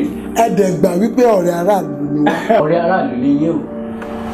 Ṣe mo wá fẹ́ kẹ́ ṣe kinní kan fún wa ẹ̀yin náà jẹ́ gẹ́gẹ́ bí ambassadọ̀ wa kí ẹ máa fọn rere fún aráàlú wípé àwa ọlọ́pàá o ọ̀rẹ́ aráàlú la jẹ́ a kì í ṣe ọ̀tá lọ. Lágbára Ọlọ́run. A kì í ṣe ọ̀tá aráàlú. Ọ̀rẹ́ aráàlú ni wá. Lẹ́ẹ̀kan sí ẹ kú oríire. Ẹ ṣe ń gbọ́ ni. Ẹ pẹ̀lẹ́. Ẹ ṣe ń gbọ́ ni. Ẹ ṣe ń gbọ́ ni. Táyọ̀ àbí kí ló orúkọ rẹ̀? Lẹ́ o, orúkọ ọlá. Bó ọ̀rọ̀ yín ti níyànjú. Àbẹ́ ìgbádùn. Mo ṣe o. Ilé wa bá dùn màmá. Mo ṣeun. Ẹyin ń bọ̀. Ìwọ ń tiẹ̀ ọ padà wá lọ́la ni. Ẹ má jẹ́ n padà wá. Ẹ jọ̀ọ́ ẹ ní ṣòro. Ẹ má jẹ́ ẹ ṣáà fún mi ní nǹkan. Ẹ̀keje tí màá ṣe exam rèé o màmá ẹ jọ ojú òní tì mí. Ẹ̀keje tó ṣe wàyẹ́ kì í ń rèé. Bẹ́ẹ̀ni. Ọ̀ sí mú. Ọ wà mú báyìí. Iye rẹ tó kù yọ wá sí. Ṣọ́ ti gbádùn mi. Ó rí tiẹ̀ ṣe. Lọ rèé jòkó síbi táwọn èèyàn máa ń jókòó. Mo ti ní kọ́ máa bọ́ ṣe gbèsè. Wọ́n bọ̀ ṣe gbogbo tó bá ṣe. Lọ́ọ̀bà lò lálẹ́ yìí. Nígbà lọ́ọ̀bà fi mọ́ iye rẹ ọ̀fọ̀. Wọ́n ti gbọ́dọ̀ jòkó mẹ́rin. Màmá báwo wá lọ̀rọ̀ tèmi kílẹ̀ bá bọ̀? Ó ṣe sùúrù ní owó lẹ́nu rẹ̀ mú. Gbogbo ọkùnrin kọ́ lè yọ ọmọ bù. Bẹ́ẹ̀ ni obìnrin ọ̀bá rọ̀ ọ́. Tí ìfọkànṣàlẹ̀ kò ní mọ̀. Ẹ wo màmá kò rí bẹ́ẹ̀ o, kò rí bẹ́ẹ̀ ṣe sọ yẹn o. Honestly, ṣé ti rí nǹkan tó ṣẹlẹ̀ ni pé àwọn ọkùnrin míì wà tó ṣe máa dress gan lásán gan, ó máa irritate mi. Ṣó ti yé yín màmá? Àti wípé ẹlòmíì tó bá tún wá dress nínú wọn tó make sense. Ọ̀rọ̀ ẹnu ẹ̀ báyìí, ìṣe ló máa lókà. Ó máa lókà like tó máa ẹ̀yin gan máa ìmí ìdẹ́ni ó máa short. Ẹ mọ̀ pé mi kúrú. Mo kúrú náà mi tún lè fẹ́ ni tó kúrú mi fẹ́ káwọn ọmọ mi short. Nígbà tí ọba lóhùn ó dúdú tẹ́ni aburú ó fi kọjá. Tẹ́ni rí ó fi kọjá kò ní mọ̀. Kò ní mọ̀. Ó gbọ́dọ̀ ṣe sùúrù gidigidi gan ọkùnrin ò ṣe mọ́ bú. Ọkùnrin ò ṣe mọ́ sọ̀rọ̀ sí. Àìgbọ́ òun agan sọ́kùnrin. Bọ́ ọba fẹ́ ni tí ò múra dáadáa. Ibi ìgbà tí wọ́n bá fẹ́ tán wọ́n ó tún ṣe. Bọ́ ọba fẹ́ ni tí ò mọ̀rọ̀ sọ dáadáa. Nígbà tí wọ́n bá dénú ilé rẹ̀ ọ́ blend rẹ̀ gẹ́gẹ́ bí àṣẹlẹ̀ yẹn léèbó. Àjọ mọ manage ara wa sì mọ blend ara wa ni. Kò sẹ́nìkan tó dáa o. Bọ́ ọba fẹ́ fọkàn ṣàlẹ́ o. Tó sì ń dá kẹ́kẹ́ ni rẹ̀ ó kọjá lọ níwájú rẹ̀. Àbọ̀ àgbádùn mi ó sì bọ́ sórí déédéé. Tó ti gbọ́ àlọ́ wẹ̀rù odò fún ọ. Tó bá ti ń di aago 12 lọ́ọ̀bà wá lọ́la. Ṣé òkè lọ́la? Ìdílé bá mọ́ tó àgùn ọṣẹ tó lọ fi wẹ̀rù odò. Láago 12 ọ̀sán. Bẹ́ẹ̀ ni káwa tẹ̀lé rẹ̀ lẹ́yìn ọ̀yọ́ àwọn tó la yóò bọ̀ ṣe àyẹ̀kọ́ rí tiẹ̀. Àbí kí n sún bí ni. Àwọn ṣe á sùn bí wọ́n bá sùn bẹ́yìn náà bá lóhùn oṣù mélòó ni wọ́n wà sùn lẹ́ẹ̀mí tán. Ṣé máa dàrọ̀ sí i? Àwọn ń bọ̀.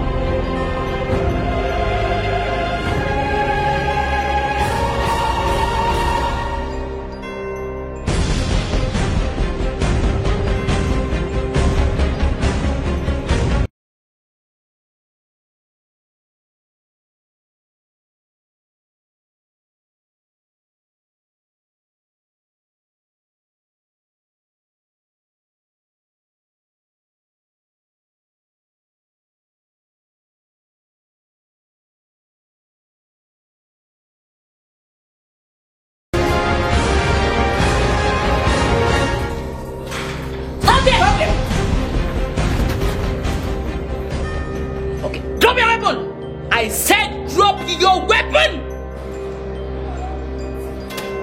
Hands up! Your hands up! Now move! Move it! Move!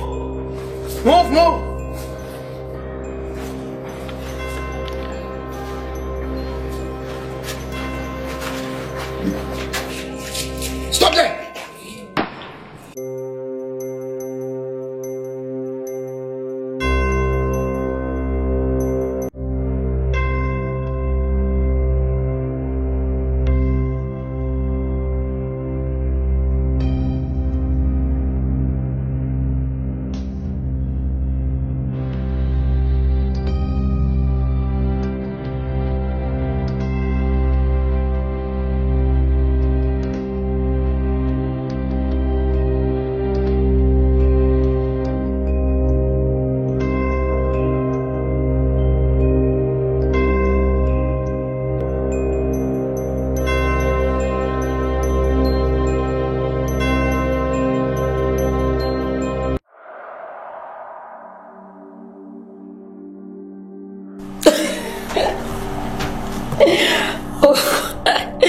Oh my God.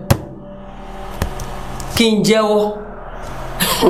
Àbí mo ti jẹ́wọ́ ni.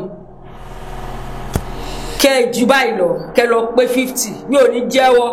kí ló ṣẹlẹ̀ gangan mo ní ká fi mí sílẹ̀ ló tẹ̀ ń wáìnì mi náà mo ní mi ò jẹ́wọ́ ẹni tètè bá fẹ́ ṣe oyè wá ṣe ń gbà yín kí ló dé gan-an ẹ fèmí lẹ̀ o. ṣòro kankan àfọ̀sẹ̀ a kàn fẹ́ kó o sọ fún wa àwọn tó ń ran yín iṣẹ́ help us so that. wọ́n náà ń bẹ̀. kí ló ṣẹlẹ̀ gan-an tẹ́mi bá jáwọ́ ń sèmi nìkan mo wà ní dẹ́njà náà wọ́n ti máa lọ jẹ́wọ́ gba àwọn fámìlì mi ló wà ní dẹ́njà ṣẹ́fẹ́ kí n káàkùrù ní mi ò fẹ́ bẹ́ẹ̀ o ẹ máa gbó sí wà fẹ́mi o. jẹ́wọ́ ó dàbí jẹ́wọ́ ń gbà yín kó tẹ́ bá fẹ́ ṣe ó yẹ wá máa ṣe. Oyinkansola. Kí ni cell number woman yìí? So 2. Woman, bá mi wo ẹ̀gbẹ́ mi báyìí. Wà á rí àwọn pictures tó wà ń bẹ̀. Gbogbo àwọn tẹ́ ti dá ẹ̀mí wọn légbodò ló wà ń bẹ̀. Àti àwọn tẹ́ ti gbowó lọ́wọ́ wọn. Look at that particular woman. You collected 5 million naira from the husband. That was my colleague, Bright Ekpayeno. Say, for me, no reason to talk with him. Give me a good reason. Cell number. I change it. Roommate ta ti tèmi ò rán ya yín. Nígbà ká gbé mi lọ sẹ́wọ̀n ti tèmi ò rán yín o. Ẹni ṣó mẹ́. Kí ó ṣẹlẹ̀? Ó ṣọ́gbọ́n ọdẹ máa kúrò níbí. Ṣó yí ẹ? Máa kúrò níbí ọgbà tí máa kúrò níbí. Àpadà bá àbíjà mi máa bad gan. Má wọ̀rí. Ṣùgbọ́n. Ọdẹ ń pariwo tí mo bá dé tí mo bá jáde. Àwọn olówó àdúgbò àìtó tó fi pé wọ́n bá ìṣeré. What's the meaning of all this? Mo máa make sure kó jáde mi báyìí. Mo máa jáde bí mi ò ní jáde ojú ẹ̀ ló máa ṣe. Èmi ń lóyà sọ́dà mi gan. Èmi ò rán yín iṣẹ́ o. Ẹ̀yin lẹ̀ lóyà síra yín dẹ̀ ń jẹra yín lẹ́sẹ̀ o. Àwọn òṣèrú yẹn tà wá o. Ó yá ẹ̀kọ́ máa fojú mímu ẹ̀ máa ṣírí ara yín. Kí ló ń ṣe yín? Ó dà mo fẹ́ kúrò níbí. Ẹgbẹ́ mi kúrò níbí. Àbí ló ṣẹlẹ̀? Wait, madam. Nínú ọ̀rọ̀ ẹ̀sìn tó wàá fẹ́ yé mi dáadáa. Ó ń sọ fún mi pé àárín àwọn ọlọ́pàá pa máa ń gbéra wa lẹ́sẹ̀. Can you just tell me more?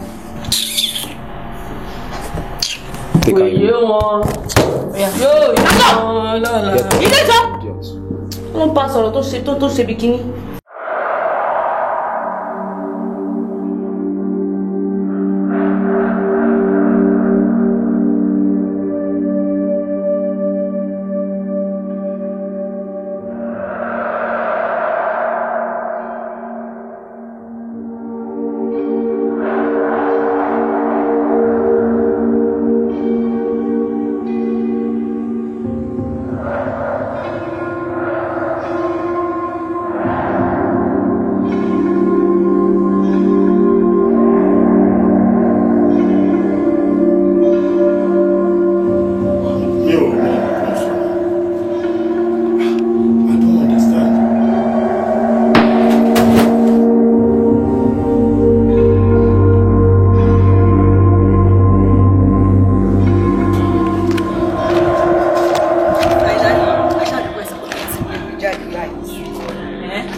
Finally, ó gbé mi jáde. Sure, I know. Kó wá continue báyìí kò ṣe pé lẹ́yìn lẹ́yìn sí kó tó wá di 40 ọdún o. I promise you one thing. Anytime Tabati apprehend our criminal, I will take you out. See, our job is to protect the interests of this nation. It's not that I don't have time for you. I'll take you out anytime. Baby, you must always talk about iṣẹ́ ni. Àti wà ní mood bó tún ṣe ń sọ̀rọ̀ ṣe. By the guy who's I don't know. Hello, silly cop. What's this? You don't want to know me. By the time you know me, you'll be very sorry. Sorry, a sec. Sorry. Now, kí ni àwọn girls mi ń ṣe ní custody ẹ? Mo ní kí náà ṣe ní custody ẹ? Wọ́n á fi ń jí ẹ báyìí pé tí o bá release àwọn girls mi within 24 hours, you are done for. You and I both know I can't and I won't. Màá make sure pé gbogbo nǹkan tó ń dùn ẹ́ nínú yẹn pé mo sọ di ìbànújẹ́ mọ́ ẹ lọ́wọ́. Come off it, madam. You can't just threaten me. Baby.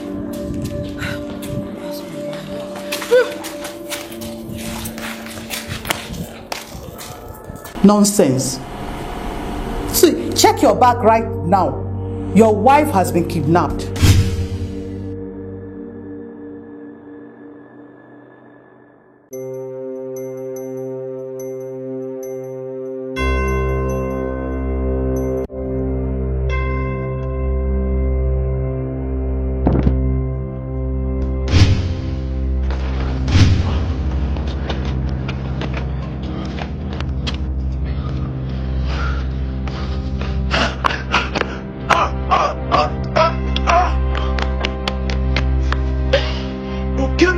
I am the world's most wicked woman.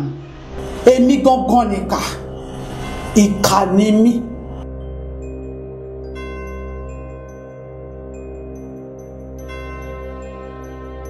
Woman tí mo ní kí ẹ interrogate yẹn, níbo ni ẹ bá ọ̀rọ̀ ẹ̀ dé? Ọ̀gá, woman yìí ò jẹ́wọ́ o. Gbogbo bá ṣe interrogate kò jẹ́wọ́. Ń gbọ́. Sir, èmi rò bẹ́ẹ̀ ni kódà kó ní nǹkan tó máa ń fi pamọ́ sá. Because if not, báwo ṣe máa kó wọn kidnap òun for that long? Kó máa rántí ojú ẹnì kankan nínú wọn. Ó máa ń ṣẹlẹ̀ bẹ́ẹ̀, ó máa ń ṣẹlẹ̀ bẹ́ẹ̀. Ó dà pé shock tó ṣì wà lára ẹni. For now, ẹ release ẹ jẹ́ kí ó máa lọlé. Tó bá dé after 2 weeks tààrẹ ti balẹ̀ dáadáa. Ẹ tún invite òun àti ọkọ ẹ̀ wá fún another interrogation. By that time, ó yẹ kí brain ẹ ti calm down. Ó lè rí tó máa dámọ̀ nínú àwọn kidnappers yẹn. Ṣé ti gbọ́? Ìpadà sẹ́nu ṣe yẹn. Okay.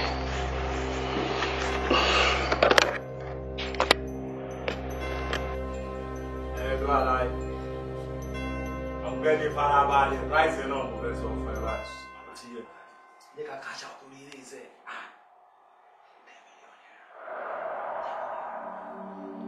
Ṣé o gbọ́ mo wà pẹ̀lú ẹ? Ẹni dáadáa. Tí o di ara. Kí ló sọ? Àwọn tó ní ọ̀fẹ́ jíire ni. O fẹ́ ṣe orí burúkú ni. 7 million àbí kí ló ń pè? Mo gbé. Ṣé báyọ̀ ọ̀dọ́ mi ni? Ẹ jẹ́ kí n bá sọ̀rọ̀. Ẹ jẹ́ kí n bá sọ̀rọ̀ fún ẹ. Ọ̀gbẹ́ni mo fara balẹ̀ jọ lórí burúkú ọbẹ̀ bá ẹ sọ̀rọ̀. Ẹ jẹ́ kí n bá wọn sọ̀rọ̀. Báyọ̀! Àwọn olórí burúkú ni ẹ o Báyọ̀. Olórí burúkú ni ẹ o. Ó wọ ìyà tí mò ń jẹ bí báyìí. Àtúrọ̀ dáàdì mi ló lókúta mi ṣọlá náà 10 million naira. Mo dẹ̀ wá ná mi sẹ́yìn bí gbàgbà nu àtàròdò. 10 million bá mi gbé ránṣẹ́ jọ torí ọ̀nà. Wọ́n bá mi gbé 10 million naira wá. Mo máa gbé wá. Mo máa gbé wá 10 million. Olórí burúkú àṣewọ̀ kọ́ ló ti ẹ̀ lọ́ba ti kù.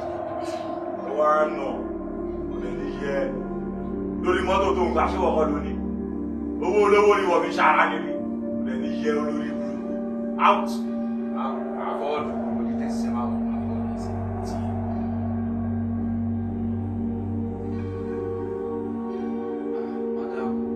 Ẹ lọ́kọ̀ o ẹ ló tọ́ máa ń pẹ́ tó lọ́kọ̀ ẹ gbọ́dọ̀ jáde àdẹ̀kùn ìgbàlẹ̀ ìgbà débẹ̀ òun nínú ẹ̀ ọ̀pá gbígbà ṣe máa jẹun. Ẹ má wọlé ẹ ṣe fàájì ẹ má wọlé o alẹ́ ẹ̀wà òkè lẹ́ẹ̀wà òkè rárá ẹ gbà jù. Ìyá ẹ jẹ́ ká fún yín ẹ ti sọ fún wa ṣe mọ́ ẹ̀fà ẹ má wọlé.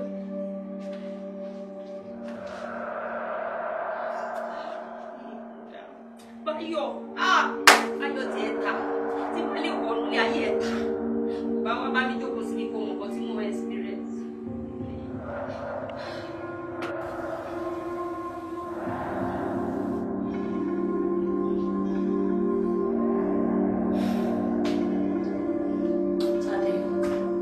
Why are you looking at those pictures?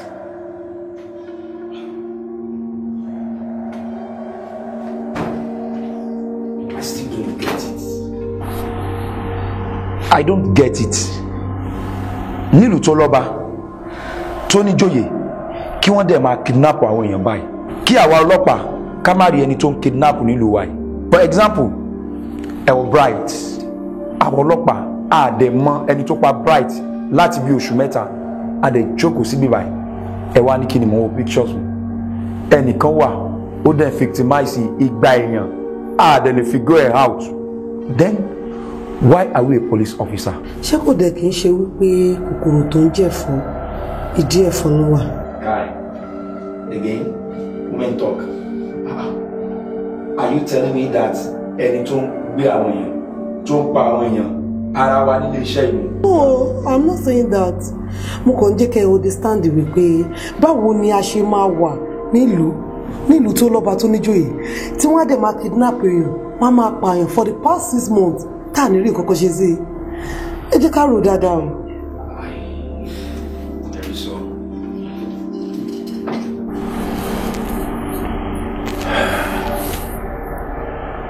Ta ló ń gbé ní òkùnkùn ta fà sínú ìmọ́lẹ̀? Ta ló ń victimize gbogbo àwọn aráàlú yìí? Who are you? Show your face.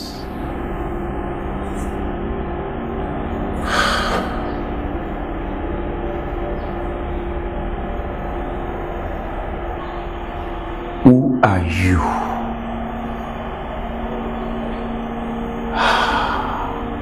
I still don't get.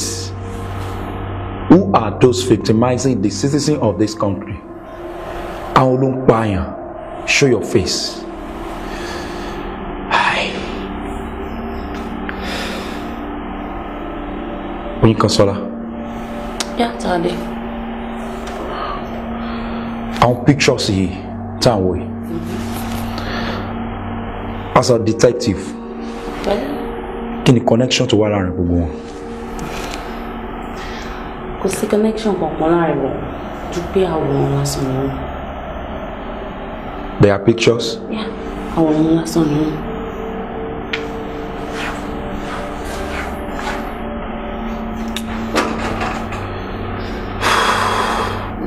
Where are you? Who are you? Kidnappers, show your face. They are pictures.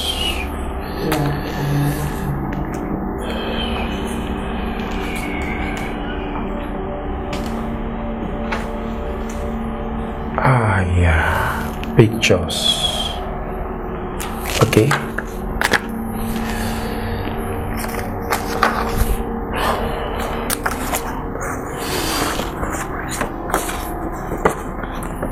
What is the connection between this woman?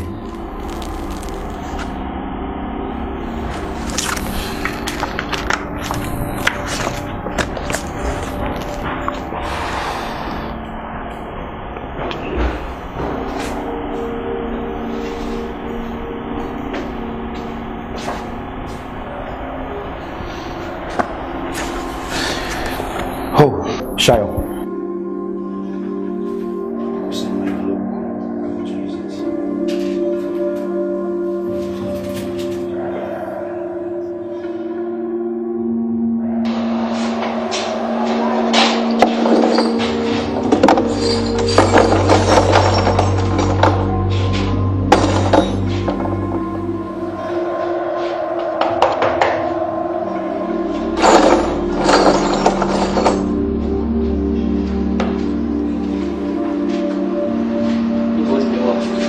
You asked me that. Where's my wife?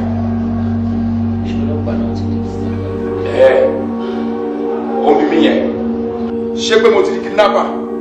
Now, ṣé nígbà tí mo gbé àwọn ọmọ ọlọ́mọ tí wọ́n photography tó fi kojú?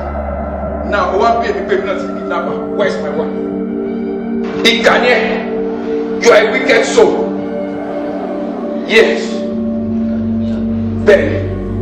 Nígbà tí wọ́n gbé mi kámẹ́rà lọ bí o kì í ṣe ká gbá ẹ̀ àbí. Ẹ ká sọ.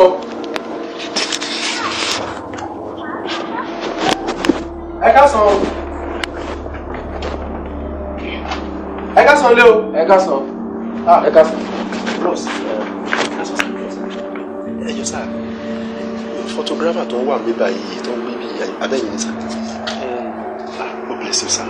Ẹ jọ̀ọ́ títorí tó lọ́hùn. Wọ́n ń ṣe lémì ní ilé kẹrin síbí. Ẹ̀yin gbọ́ àrùn wọn bẹ́ẹ̀. Tó ti ń pariwo ẹ̀. Bẹ́ẹ̀ ni sá, èmi ni mò ń yà. So unfortunately, kámẹ́rà yìí kò ń pa náà. Bátìrì 4 ni mo ti. Kí ló dé ṣọ́ọ̀ṣì overheating? Overheating kò fẹ́ lójú tì mí ni. Ìyá ọlọ́mọ yẹn dẹ̀ ni ó burú ju èpè ìdílé lọ. Èèyàn kan lójú ọ̀dọ̀ yín fún mi. Kí lẹ fẹ́ kí n ṣe? Ìgbà tí fọkọ̀bẹ̀ ń ṣàn wáyé, èèyàn kan wá jù mí fún mi pé tí n bá ti dé bíbá yìí o pé photographer kan wà níbí iṣẹ́ wọn dáa gan wọ́n dẹ̀ láwọn kámẹ́rà tó dáa kẹ́tì ẹ̀ yá mi wọ́n fẹ́ fọ́mọ lórúkọ ní kí n tẹ̀ rí yẹn mú tí má ti rí yẹn mú àbùṣe ti bùṣe ẹjọ́ ìtòrí tọ̀ náà. kí n yá yín kámẹ́rà. bẹ́ẹ̀ ni sà ẹjọ́ sọ ojú òní tì yín sà.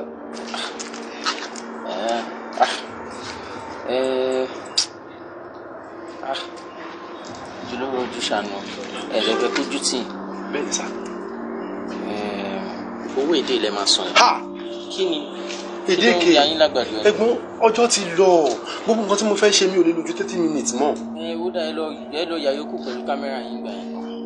ẹjọ́ nítorí tó lọ ẹmu nǹkan tó ṣẹlẹ̀ ni wípé èmi náà mọ̀ pé ẹnu òfo kì í ló yàn mí yàn mú etiquette ìdí ẹ̀yìn ni tó bá dẹ̀ balẹ̀ dandan ni kó kó nǹkan dání so mo máa fún yín 3K.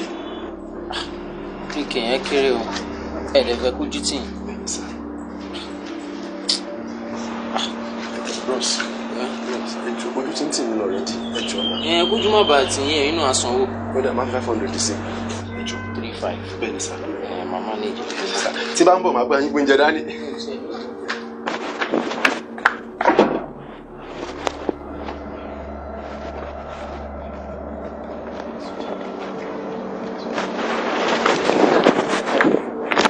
ẹ̀sọ́ lẹ́kọ̀ọ́ ẹni 30 minutes ẹjọ́ má yẹ kó jù bẹ́ẹ̀ lọ. kó lè jù bẹ́ẹ̀. ẹ̀gbọ́n bacteria ajá bu yìí jẹ. bacteria mi ò lórí ọlọ́run mi ò lórí ó yá iṣẹ́ ìbámuta ó dẹ̀ ní rí títí kíní burúkú ìfín pa náà bacteria. ẹ lórí ṣé abájọ tí eléyìí fi ń ṣọba yìí tì mọ́ yín lọ́wọ́ bóyá eléyìí náà máa lọ ṣọba yìí tì o kó má yà yín o. no kò ń ṣe pé mi ò lè maintain náà kò ń ṣe pé mi ò lè set ẹ̀ rárá o nǹkan tó ń ṣẹlẹ̀ ni wípé àwọn iṣẹ́ kéékèèké lè ní gbà kò yé yín so mi ò lè afford láti lọ sanwó bacteria kò bí mo ṣe rí yìí tí máa ṣe yẹn tán gan àwọn iṣẹ́ yín gan máa fún mi kí n bá yín ya ẹ ṣàmú set camera ẹ sọ lọ̀gá mi tó bá gbọ́ ẹ sọ bacteria ọpẹ́ o. bóyá ẹ kó wá. ẹ jù sáà nǹkan tó ṣẹlẹ̀ sáà tí bá ṣe ń ṣe tán máa gba balance máa lè sọ owó yìí fún mi. ẹ ṣe mọ̀ pé mi ò rò pé lè máa disappoint mi. ó bá yín gan o so màá tún wá gbé kinní sílẹ̀ láì gbowó kankan lọ́wọ́ yín ẹ fún mi lówó kí n gbé fún yín. ẹ wo mo ti náwó yẹn tẹ́lẹ̀ but balance lókù tí mo fẹ́ gbà lọ́wọ́ 5K mo sì fẹ́ gbà as my balance tí wọ́n ti gbà máa san 3.5 yẹn fún yín máa tún gbóúnjẹ dání wá máa fi mineral sí ṣé máa mọtí. tábà gbé ọ̀lẹ ní jà a máa ń sìn délé ni. ṣọ́ọ̀lẹ̀ lẹ́yìn ni. fọlá ẹjọ́ ọ̀lẹ ni bí mo ṣe wà ẹ̀yin nìkan lè gbèmí níjà kẹ́ tún sìn mí délé. èmi náà ṣe máa rescue yín o. ẹ máa rescue. honestly ilé ìwọ̀n tó ṣe yín tó bá padà ṣe yín àti tó bá ṣe yín ṣe mọ̀ èmi náà kọ́ lè kọ́ máa àwa dúró tán pé ẹni tó gbà mí lọ́jọ́ sí màá gbà yín tán ọlọ́run. ẹ ti wo Yorùbá fíìmù jìnnà àbí. ẹ má pẹ́ o kò gbọ́dọ̀ ju 30 minutes lọ. tó bá ju bẹ́ẹ̀ kẹ́ pa mí.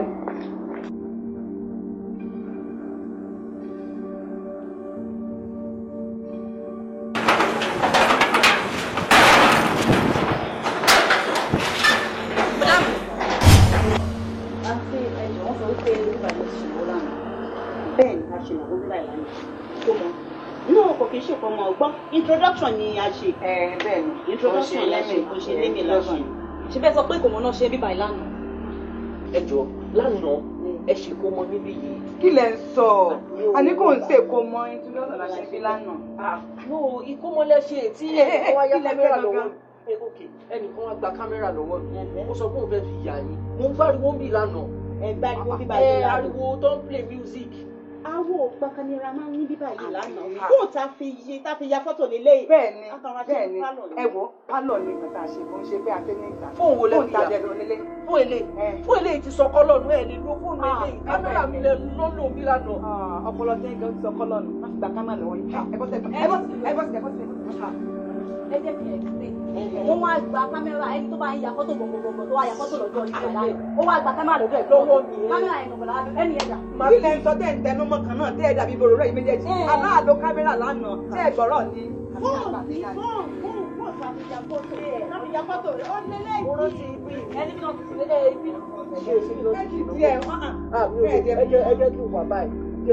Ibi lọ ti gba kámẹ́rà ẹ jọ ẹ bá mi gbogbo dá yẹn jáde. Ilé kejì kọ ilé kejì. Ẹjọ́ nígbà tó wá gba kámẹ́rà lọ́wọ́ yìí ṣé wọ́n mú yín dé inú ilé tó ti ṣe lébi àbí wọ́n mú yín dé bẹ́ẹ̀. kò nà káyọ̀ mọ̀ pé.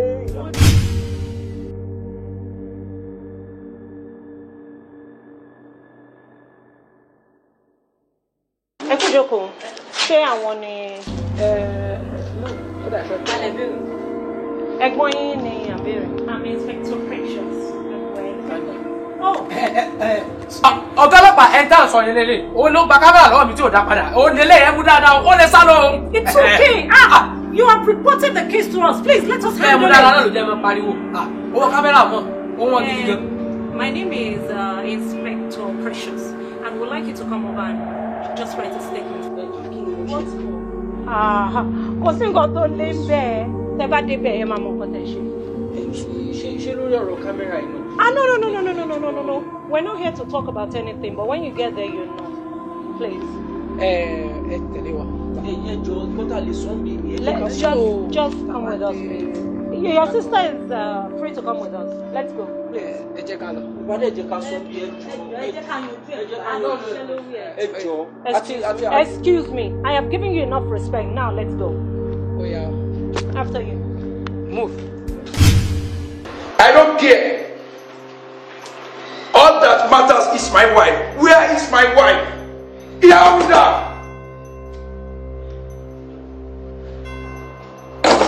Okay, Jawab.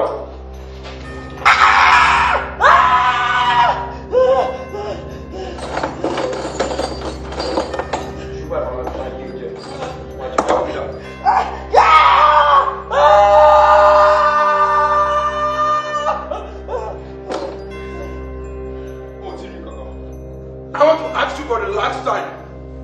I will declare your wife.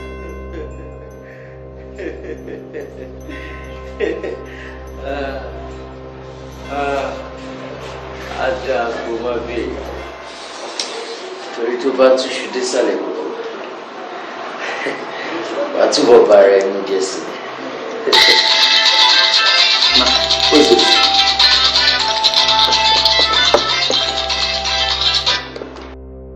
Kí ló ṣẹlẹ̀? Gbogbo náà kì í pẹ́ lẹ́nu náà. Ọwọ́ kì í pẹ́ ní sáà kékeré bí tí ìrà láti náà.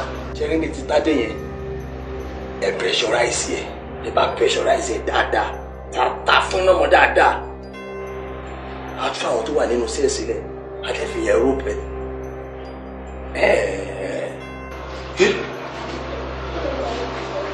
My boss at work.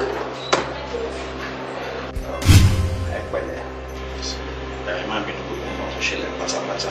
Yorùbá pọ̀ wọ́n ní orí ẹyẹ nínú òògùn àìṣẹ́ ló pọ̀. Iṣẹ́ rẹ̀ nígbà tí mo padà ṣe gbogbo findings mi, mo padà rí pé ẹ mọwọ́ ẹ mẹsẹ̀ nínú ẹ̀sùn tí wọ́n fi kàn yín. And mo rí pé ẹ wà very very intelligent. Mi mọ bí mo ṣe máa rí létí yín.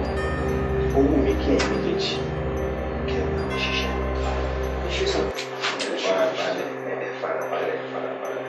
Iṣẹ́ tí mo ń sọ yìí, iṣẹ́ kékeré, owó gọbọi ni o. Iṣẹ́ tó jẹ́ pé first contract máa gbé fún yín báyìí, ẹ máa rí like 3 to 4 million naira. Àti bẹ́ẹ̀ sà, a máa ṣiṣẹ́ lóde ìlú kan tó ta kámẹ́rà lónìí máa tírì tí wọ́n torí ẹ̀rẹ̀ ìfìyà jẹ wá, a máa ṣe sà. Tá a máa ṣe lélẹ̀, ṣé ẹ̀ka bíbélì yín dáadáa? Ṣé rí tẹ̀ bá bíbélì yín dáadáa tẹ̀ ká yékéyéké tó bá yẹ yín? Wọ́n ní a máa gbà lọ́wọ́ ẹni tí ò ní fún ẹni tó ní. Ṣé rí àwọn kan wà tí mo mọ àwọn philanthropist kan àtàwọn politicians kan nínú olúwa tó jẹ́ pé tí n bá gbé yín wọbẹ̀ after tí mo ti train yín dáadáa at least ẹ bá wọ ọmọ 10 million jáde bẹ́ẹ̀. Ẹ wá wò ká wá rí mẹ́wàá ká wá mú 10 million mẹ́wàá jáde. Ṣé rí bẹ́ẹ̀ yẹn? So are you people really ready to work with me? Yes, sir. Yes, sir. Okay, ẹ jẹ́ ká ṣe báyìí. Má ṣe.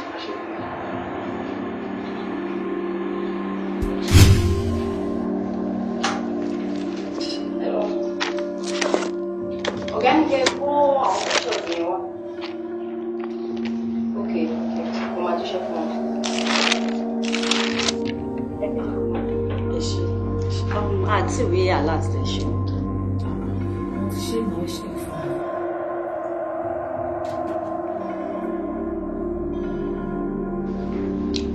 sorry. But we won't credit to any normal.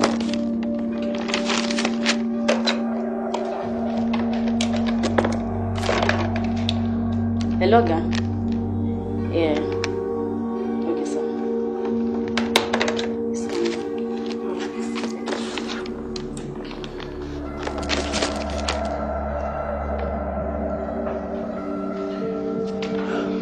Eddie. Hi, sir. Welcome, sir. Welcome. You're welcome. Share. Okay. Are you ready now? Thank you. Please. Right, carry your bag for you. Can you just?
A good tracer. Oh, it's kind of expensive though. Ẹ̀yin náà mọ̀ pé ọbẹ̀ tó dùn ó ló pa. Mo lè sure pé ẹ ti gbọ́ òyìn wà lè ṣe wá síbí wa. Bí mo ṣe ń wò yìí, ọmọ èèyàn lákan lẹ́yìn náà náà. Well, ti gbọ́rọ̀ yìí, iṣẹ́ yín wà òkè. Tó bá ń wọṣẹ́, wàá máa ríran. I am the only son of Honorable Ajere. Oh my God! Wow! So, iwájú ọmọ èèyàn ọlá ni mo jókòó sí. I'm so glad to meet you. Yes, sir. So, what can we do for you? Actually, mo ń plan birthday party kékeré kan. Okay. Mo fẹ́ ṣe prepare the shoot. Then I'm thinking of maybe you come to cover the major events.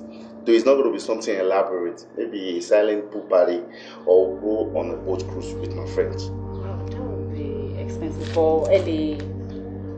Just name your price. Okay.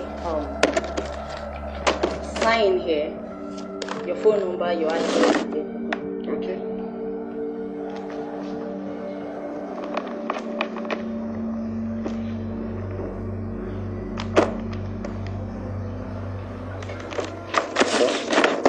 Nice having your answer. I'll call Ghana. I'll take pictures and see. Call you. No problem.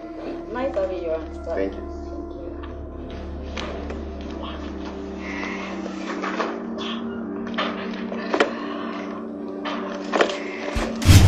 Alpha. Fine. Our customer gidi wale na. Yes. You can go through the list. Okay. Wow. Àwọn èèyàn gidi dé lánàá. So what's up? Short credit accounting. First of all, the credit deal. In fact, 4 million naira. Wow, that's so. Everything. We are Kaloda studio missing. No. Emma, you. Ibi by wa okay gan. Ibi by ti wa okay pa. Lẹ́yìn ká ronú business mi ta lè ṣe. There is some. Okay. So.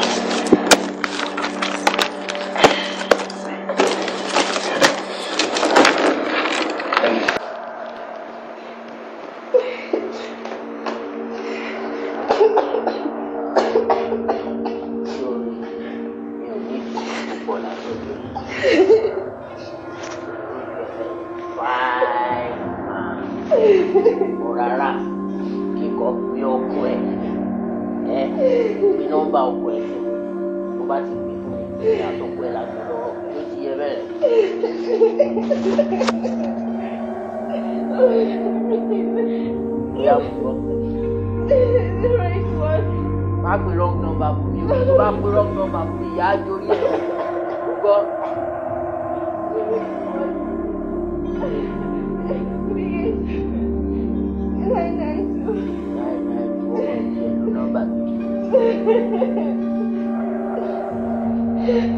Oya wa bẹ́ẹ̀ ni ìwọlé á lọ máa sọ sí ṣọ́.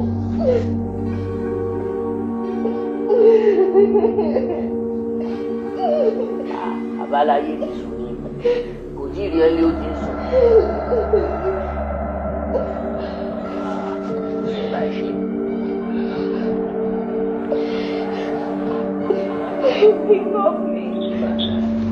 Hello, Alaye. How far now? Okay, well, who this is? Go where? Baby, I'm the one. I'm here. Please come. I'm in pain. Your baby is in pain.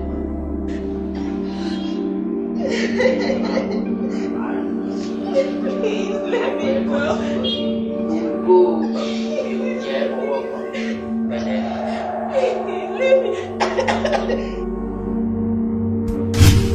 Of you, eh? My feeling, my feeling. You people are insects, ants, and I am the boot. My own paper. They're not I promise you. They're not promise you.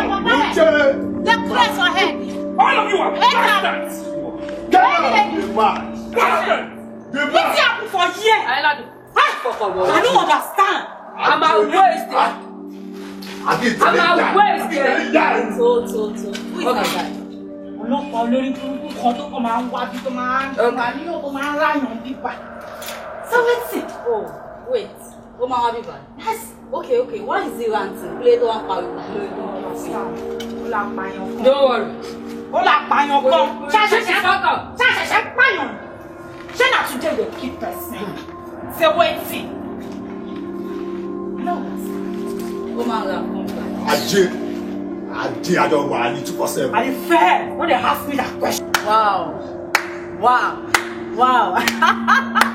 You're chilling. Wow.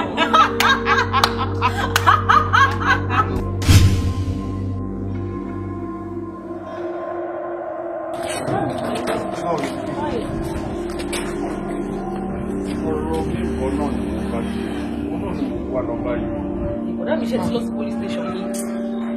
Ó yẹ kí n lọ sí police station but ṣùgbọ́n àwọn ọlọ́pàá náà ló sọ pé ẹni tí kò bá tí miss for 24 hours ẹni gbọ́dọ̀ wá rí. Ọ̀dà mi missing nìyẹn kidnapping problem lélẹ́yìí ẹ jẹ́ ká lọ sí police station ẹ jẹ́ ká lọ police station ká lọ report fún wọn bẹ́ẹ̀ ká kàn lè jókòó tẹ̀tẹ̀rẹ̀ bẹ́ẹ̀ yẹn sí ilé náà. Ẹ jẹ́ ká lọ police station ẹ jẹ́ ká lọ jèrè ẹ jẹ́ ká lọ. Hello? Mr. Baji speaking.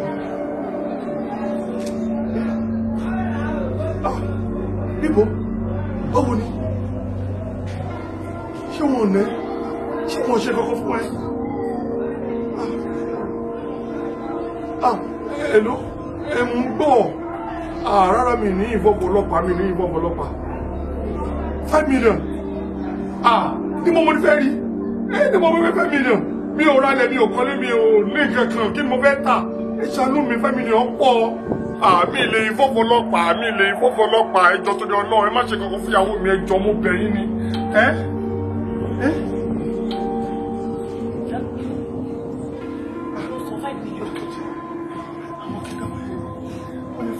Kí wọ́n wá mú mi fẹ́. Police station kẹ̀mẹ́ ká ìfọ́fọ́ ọlọ́pàá.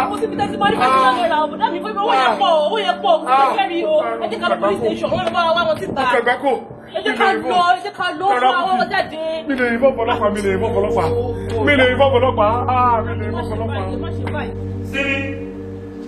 Simi Sọ́lá. Simi. Àwọn èèyàn ń pariwo kọ mi báyẹn. Kí ló ṣẹlẹ̀? Kí ló ń pè mí?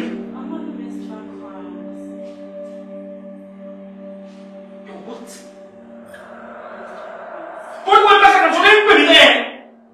Ó wọ́n ń pè mí pípẹ́ kọ́kọ́ ṣiṣẹ́. Ẹ̀rù mú sẹ́sọ̀ lé lẹ́yìn náà, arákùnrin mú àyè. Àwọn eléyìí jọ tí ṣe ti wọn. Mo ṣe díẹ̀ pẹ̀lú ẹ̀ lọ́wọ́, ó ń pè mí pípẹ́ kọ́kọ́ ṣiṣẹ́ wọn lè sá ilé ìbò wáyé. You don't talk to me this way. You've never talked to me like this before. tí bàbá ẹ sọ̀rọ̀ bẹ́ẹ̀ ni kò ara kan mí náà àwọn obìnrin ara kan mí mo tí pẹ̀lú àwọn ìjọ ọ̀sẹ̀ ìkọ́ tí wọ́n á pè mí òpè look at me kọ́ ni mi àwọn náà kó náà. Ìkọ́ táwọn lè jọ ní ìṣù tó wá ń pa gbogbo báyìí. Sí, máa wọ̀ ní àwọn ìjọ ọ̀sán nígbà tí kò ṣe fún mi kí sọ kò ṣe láì kó má ṣe fún àkókò jáde sí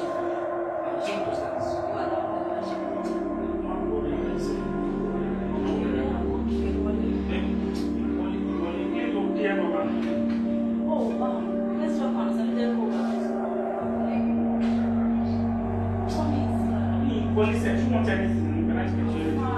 Yeah, sure. And then not get people to coach and promise.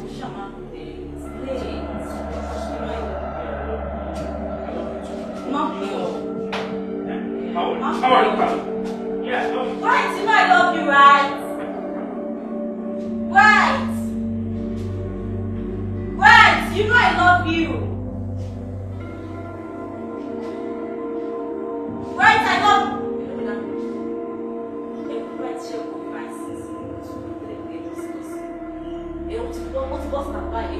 Please, I want a clean job. Clean job, no traces, please.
torí kò fẹ́ béèrè ìyàwó ẹ̀ lọ́nà ló ṣe ní kí n wá bá yín bí báyìí kí ló kàn mí kàn ìyàwó ẹ̀ afẹ́fẹ́ ti fẹ́ àti ní fúra adìẹ ọ̀gá ìyàwó mi dà. Do you realize you're talking to your superior officer? Yes, that is why you need to provide my wife. Where is my wife? Are you normal at all? Listen to this audio. Who is this? Sharing it starting pressurize it. Pressurize it, Dada. Imunika kò jẹ́ kí n gbóòórùn àṣírí. Aṣẹ́yìn gangan lábò kúkúta. Ìkànnì. You are a wicked soul. Where's my wife? Àyè lè jẹ́ lọ́wọ́ ọmọ àyè lè padà. Yeah. This is the game. And we are all players. We're playing games, brother.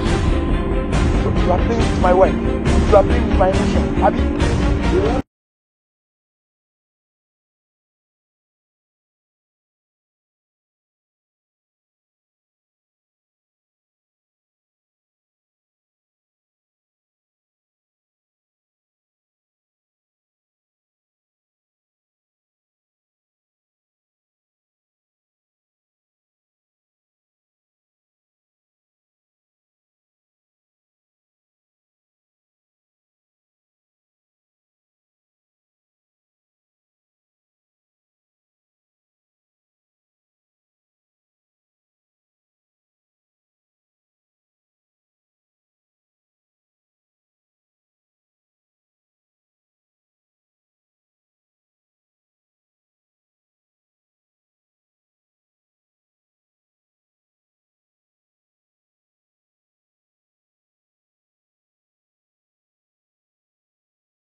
my girl. Do you know that wickedness is a myth invented by good people to account for the curious attractiveness of others? Oh, see, I already know who you are, and I'm gonna catch you. It's a game over. I'm gonna catch you, and when I do, I'm gonna put a bullet on your head. Yes, I'll kill you. You can't hear.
Okay.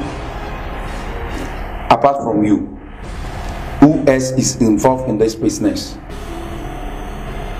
No one else. They've all been gunned down. You know it. You know what?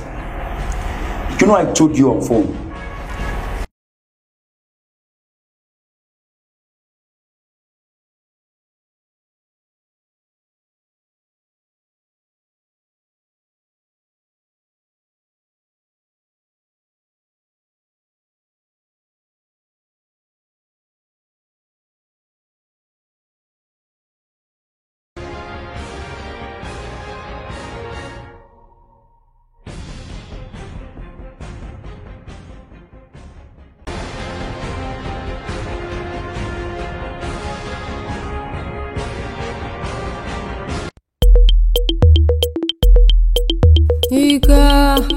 Ika ni mi, Ika ni mi o,